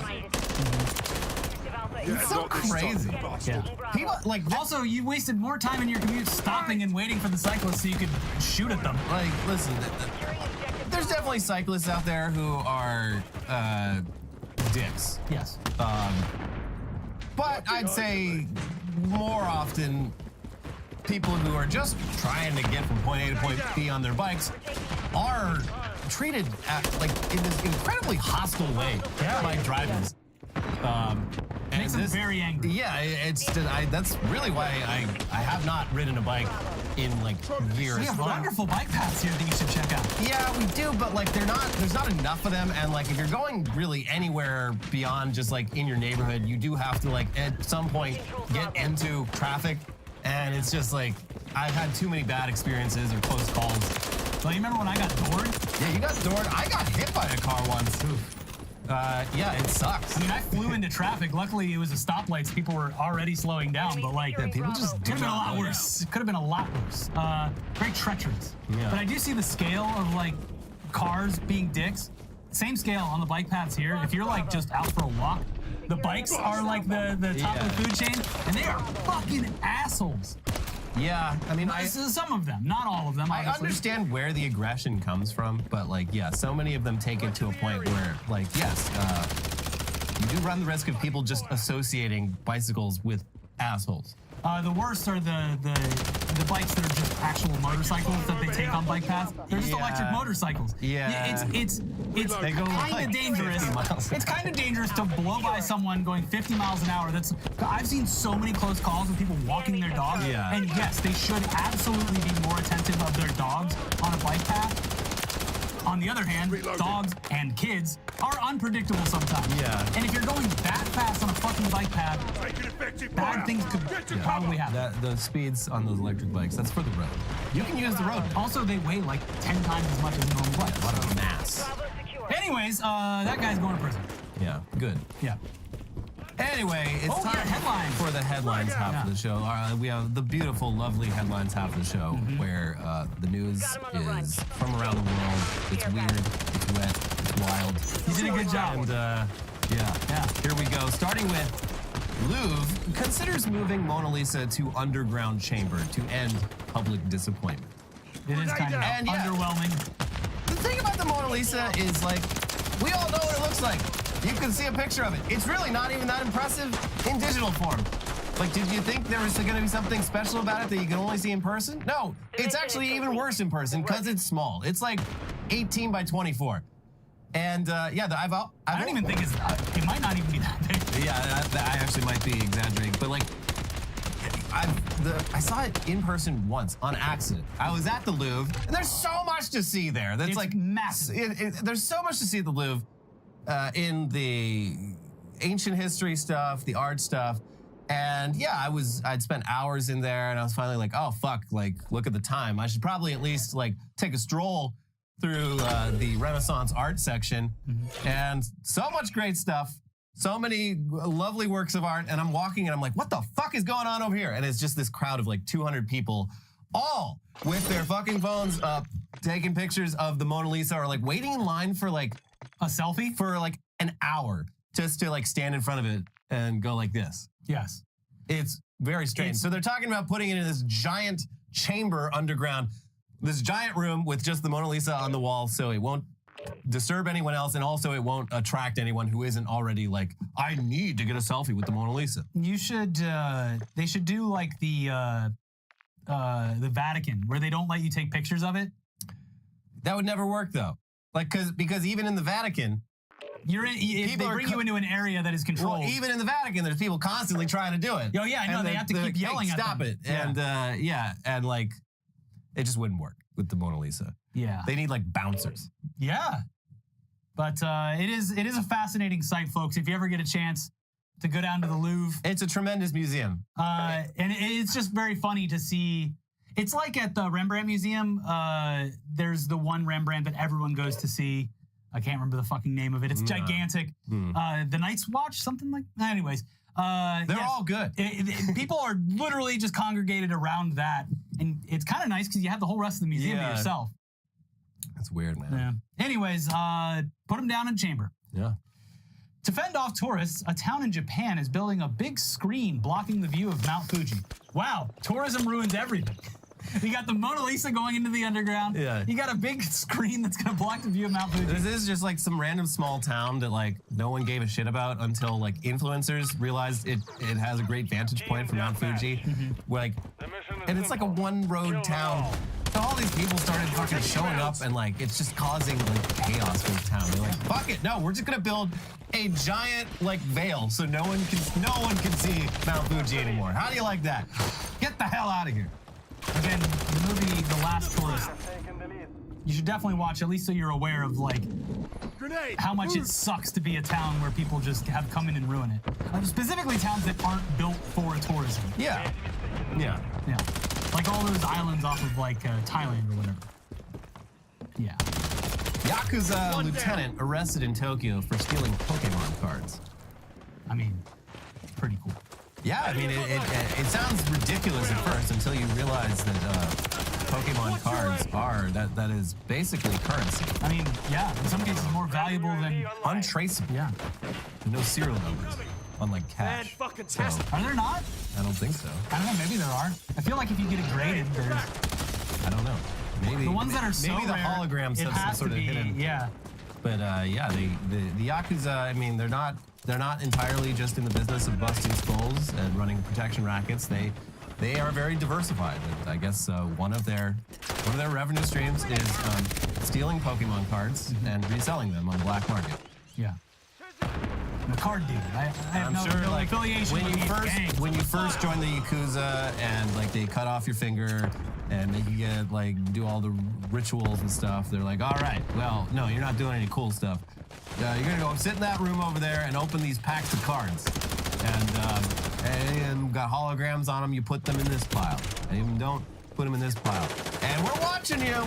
Do you think that any of those streams that just do that are like fronts for actual black market stuff where they're like, yeah, we're making money by you streaming opening it, which is great. Yeah. But also anything that you find that's worth anything, you put it in that pile and we'll go take care of it. Yeah, maybe. It's like they do like the Russia has like the porn they have like buildings where there's like a bunch of rooms where it's just like live streaming porn. Oh, yeah. It's a whole operation. It might be the same for that. I don't know. Could be. Yeah. Mario Kart ride-on racer toys recalled after multiple crashes from stuck accelerator pedals. What is going on with electric cars? Electric cars of all sizes and shapes. I love how it's not like the other way around. It's actually like Mario Kart toys are built as bad as the Cybertruck. Yeah. That's the test for how bad something is constructed. Also, did you see the guy do the finger shut test again? Yeah, he hurt his finger really bad. He put too much faith in that car. He's like, yeah, they issued a patch for the Cybertruck. Now it won't slice your hand off when you close your head. And he's like, it was stupid too, because he used a banana and yeah, it stopped on the banana, turned out. He used a carrot and it still destroyed the carrot. And he's like, all right, well, maybe it'll stop for my finger. And he puts his finger there and starts closing. He's like, ah! It finally turns around after like 5 seconds of resistance, and he's like, I don't know, my finger looks pretty, and it does look pretty messed up. Yeah. He's gonna have a pretty bad bruise on that. What would you rather do? Would you rather put your finger in and trust the frunk of the Cybertruck, or touch it against one of those table saws that stops immediately? Table saw. I think I'd take the table saw too. Yeah, those are made by trustworthy companies. I've never heard. Whose good name is on the line. I've never heard of that feature failing, and I've watched so many YouTube videos of people like demonstrating it. It's an expensive thing to demonstrate because it destroys the entire blade apparatus, but you save your finger. Yeah. And yeah, these guys will have this thing going at like 10,000 RPMs. They're like, here we go, and they get like the tiniest scratch. The way it works is like there's an electrical current, and like the second that current breaks, this like giant brake pad hits in like a millisecond. Yeah. Cool. So yeah, I would stick my finger in the table saw. Well, you heard it here first. Catholic priest in Pennsylvania spent $40,000 in church money on Candy Crush, Mario Kart, and Pokemon Go. Yeah, he took the church credit card and just added it to his Apple account. Remember when those ladies did that in Vegas a couple years ago? Yeah, those nuns took it was nuns working at like a school, and they, for years, had like been taking just like the big bag of cash in the going to Vegas safe and like going to Vegas and blowing the money. Yeah. And like eventually people were like looking, the books were so fucked up, they're like, what's going on? This week we're way over. Yeah. Last week we were way down. I'd like to think the two stories that we just covered kind of intersect. Like they caught him doing this. They put him in a Mario Kart that had a stuck accelerator pedal. That's your punishment. Yeah. You know what solved And we never heard from the priest again. An AI priest would never do this. Exactly. Yeah. This is why we need Father Justin back in the robes. He might give slightly bad advice, but you know, it's never gonna steal money. He's not gonna fuck any kids, and he's not gonna embezzle money from the church for mobile games. Perfect. Yeah. California superintendent fired for allegedly threatening students who didn't clap for her daughter. Please clap. This is crazy. This woman destroyed her career. Yeah. Like, she has a fucking PhD in education. And, yeah, her daughter was on, like, the fucking basketball team or something. And at the annual, like, end of the season awards ceremony, everyone clapped, but I guess the clapping wasn't enough. And just immediately started like threatening the teammates, being like, I can have you banned from graduation. How would you like that? And then like during the investigation for it, it turned out like the previous year when her daughter was like a junior in high school, like another girl that her daughter didn't get along with, she got her like banned from all the entire like sports program. Like right before her senior year, like this. You don't mess with a mama bear, Elliot. Yeah, like what are you? You don't doing? mess with her cubs. And like, you clap for those cubs. Yeah, it's fucked up, and it's just like such a stupid way to like abuse your power. This is like every couple of months we get a story of like a psycho mom doing something. In this case, a superintendent, but like usually just a overprotective mom doing something horrific. Yeah. Down at the local school. I gotta protect the pack to somehow defend her daughter. Mm-hmm. Yeah, you see, it's a weird phenomenon. I mean, you see it a lot as a kid, where like some kids' parents are just like, doesn't matter how evil their children are, how in the wrong their kids are in any situation, their kid can never be wrong and must be defended. Yeah, by any means necessary. Whew. Substitute teacher admits to giving Eisenhower student vape to make friend. Documents. Yeah, you know, they used to pass around an olive branch, but kids these days, they want the vape. You come in, you're a substitute teacher, and the kids are like, who the fuck is this? We better be watching a movie today. I don't want to learn shit. Yeah. And yeah, you just you got this hostility. And you know what's great for breaking the ice? Say, hey, you want to puff with this, what do they call them, milk bars? I don't know, but I would say... The ones that, one of our friends had one of those at like the Super Bowl party. I guess he had bought it illegally. Behind the counter. Okay. But yeah, I took a puff of it and I was like, Jesus, it was like breathing in. It was like sticking your head in a cotton candy machine and just like breathing in for I would have assumed that these kids would have been like, shut up, old man. We dip Zin now. You got any Zin? Yeah, where's all the Zin? Yeah, I hope you brought enough Zyn for the whole class. I tried one of those recently, and that shit is... No thanks. This shit's wild. I quit all that shit years ago, and I don't even want to fucking touch it. People are apparently switching to Zyn to like get off the nicotine, and I'm like, that's not gonna fucking work. No, you're gonna be loving that This nicotine. shit is so strong. Yeah. And you can do it anywhere. You can do it even more incognito than you can with vaping. And buddy, it's gonna give you cancer the same way. Yeah, not exactly maybe. the same way, but I mean, at least it's not dip. True. But it's still not good. No. Come on, dude. Just don't even start. I get why baseball players do it. Kids, just don't start. Yeah. It's really not worth it.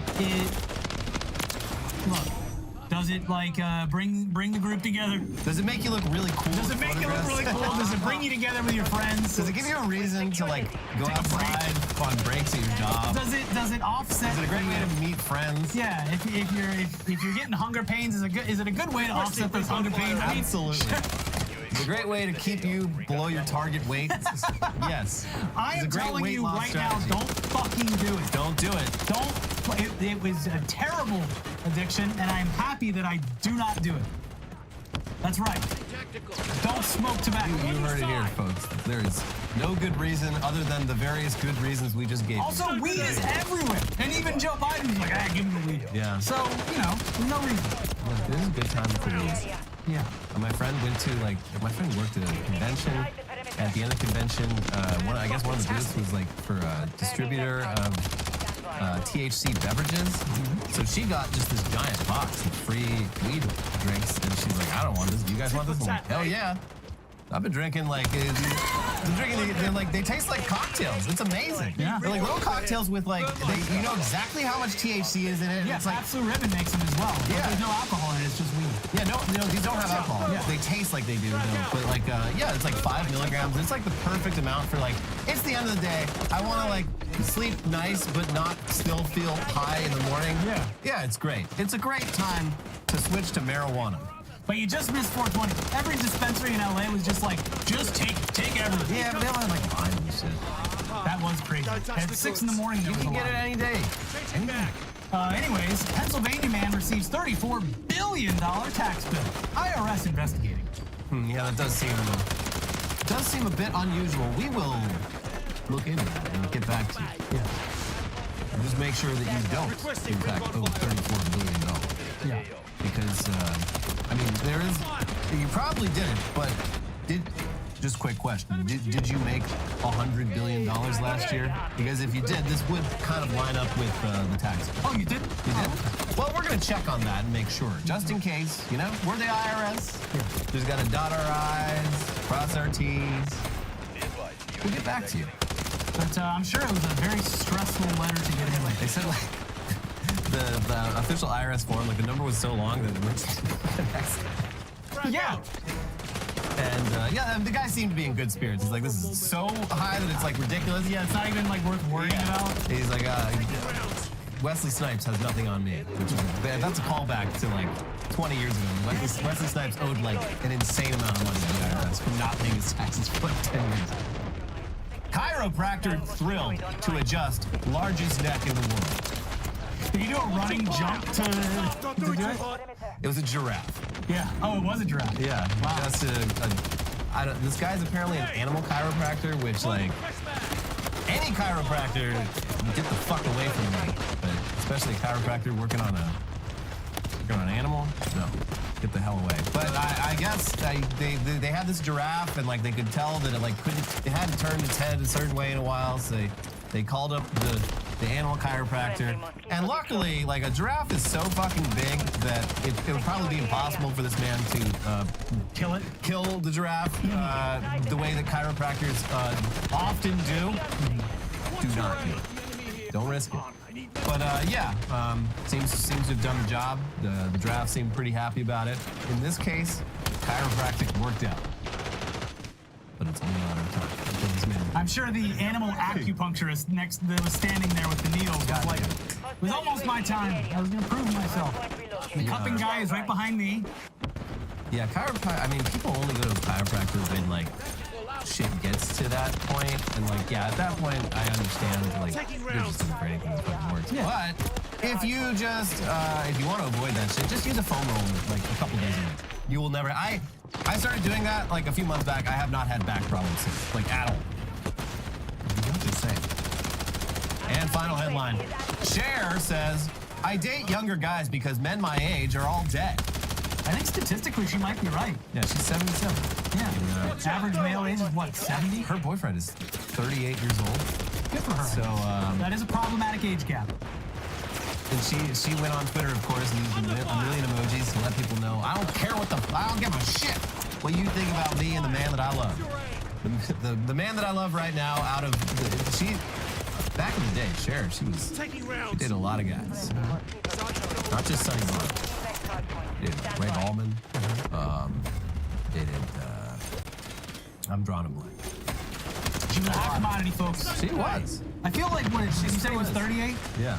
I think that's like safely in the territory of like, all right, well that's an actual decision being made by someone whose brain is fully formed. It absolutely I think anything below like probably like mid-20s is like, all right, that's clearly you're taking advantage of someone. Age gap discourse is so funny because, like, yes, I mean, so they're infantilizing people that are in their 30s. Like, age gap discourse is warranted when we're talking about someone who, like, yes, has not fully like developed into an adult and can be taken advantage of in many ways.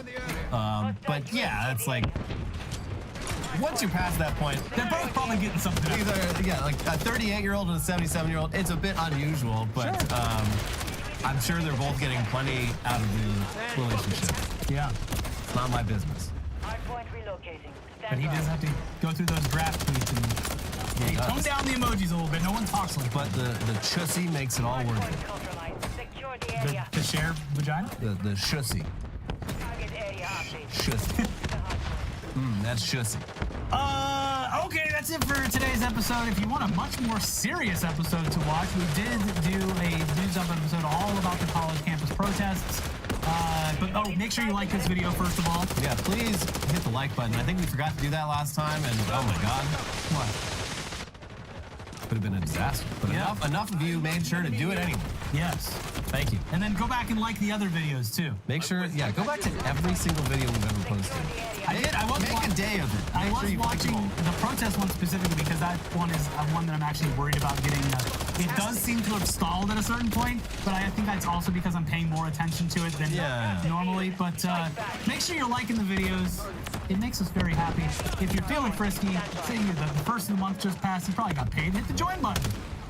Become a member of the channel.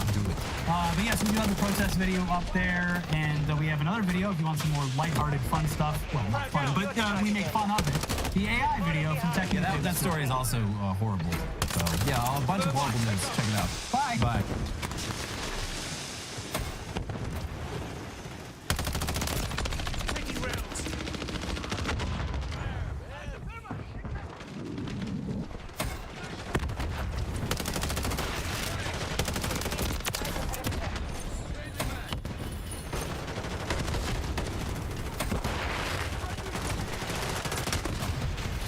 In just the past 2 weeks, we've seen protests on college campuses grow from isolated demonstrations on campuses like Columbia University and New York City into a full-blown nationwide movement with support from students and the public that has grown hoarse from screaming enough is enough after each and every report of death and destruction that comes out of Israel's war on Palestine. And the constant bewilderment that comes as a result of our leaders' commitment to continue funding this war with our own tax dollars, despite the staggering and horrific violence and dehumanization that is on full display, not only through intrepid reporting on the ground, but also from humanitarian groups, volunteer medical staff, citizens themselves, and a near endless supply of graphic and upsetting video footage that is, in many cases, filmed by members of the Israeli army themselves, where they appear to find glee in the death and destruction that they are causing as retaliation to an attack back on October 7th. So since the conflict began, over 35,000 people have been killed, and honestly, at this point, they stopped counting. There's no way to count. That was the number 3 months ago at this point. It's probably a lot higher, and even back then, people who analyze this shit for a living were saying that it was already being undercounted. We won't know the full extent for a long time, but it's a lot of fucking people that have been killed, and a substantial amount of those people are women, children, or just men who aren't in Hamas, who have families and want to live They're dead.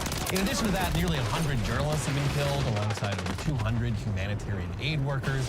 And in one well-documented case from back in December, Israeli forces also killed at least 3 of the very hostages that they were purportedly attempting to save by initiating this massive war on Palestine. In just the past few weeks alone, the IDF killed 7 humanitarian aid workers who were there with the World Central Kitchen to provide meals to a population that is intentionally being starved by the actions of the IDF, and Israeli citizens who have sabotaged or blocked resources and aid from entering the country. They're just sitting there at the gate. No, no food gets through here. We're the good guys, by the way. And yeah, it's to the point where, bafflingly, the United States has been forced to build a new pier on the coast of Gaza in order to bring in humanitarian aid, because our friends, the state of Israel, won't let it happen. Yeah. So our good friends who we love, we're just gonna... The ones that we're giving billions of dollars to. The ones who we love who can do nothing wrong, and if you disagree, you're an anti-Semite. They're not letting us feed these starving people, so we're gonna... gotta build a pier. We're just gonna build our own pier. Yeah, so clearly, U.S. officials are aware of how dire the situation is, which is bizarre. It's a bizarre thing to think about when our country is providing funding to the country that is starving the one that we are also appearing to want to help. It seems like the easier option would just be to tell them to knock it off with the fucking war crime and maybe stop sending them billions upon billions of dollars to do so. No amount of finger-wagging is going to stop Netanyahu or the IDF from doing what they are doing when they've been given the tacit approval of everything by way of massive U.S. funding. Yeah, and they have so many bombs and bullets that they're just like, fuck it. Yeah, you don't have to be careful about how we use these things. We've got 1 million of them, and we've got a blank check for 1 million more, so just let that shit fly. And it's not just a bunch of scholars, historians, humanitarians, and college students who are furious about what's happening in Palestine right now. The United Nations has launched probes into the actions of Israel and recently adopted a resolution that calls for Israel to be held accountable for possible war crimes and crimes against humanity in the Gaza Strip. In response to this, a representative for Israel in Geneva, quote, accused the council of having long abandoned the Israeli people and long defended Hamas. So more recently than that, the International Criminal Court is reportedly on the cusp of issuing arrest warrants for members of the Israeli government over accusations of their involvement in, quote, preventing the delivery of humanitarian aid to the Gaza Strip and pursuing an excessively harsh response to the Hamas-led October 7th attacks on Israel, according to 2 of the 5 officials, all of whom spoke on the condition of anonymity because they were not authorized to publicly discuss the matter. It was later reported by NBC News that Israel is greatly concerned that the International Criminal Court may issue arrest warrants for Prime Minister Benjamin Netanyahu, Defense Minister Yoav Gallant, and senior military officials as early as this week, an Israeli official told NBC News. Now, we should point out, the ICC has not officially confirmed these warrants as of when we filmed this, and the original investigation also involved arrest warrants for Hamas leaders, and despite the rumor of arrest warrants for members of the Israeli government lacking confirmation, top Israeli officials almost immediately said there would be consequences if such warrants were issued. And those consequences would, of course, be mainly directed at the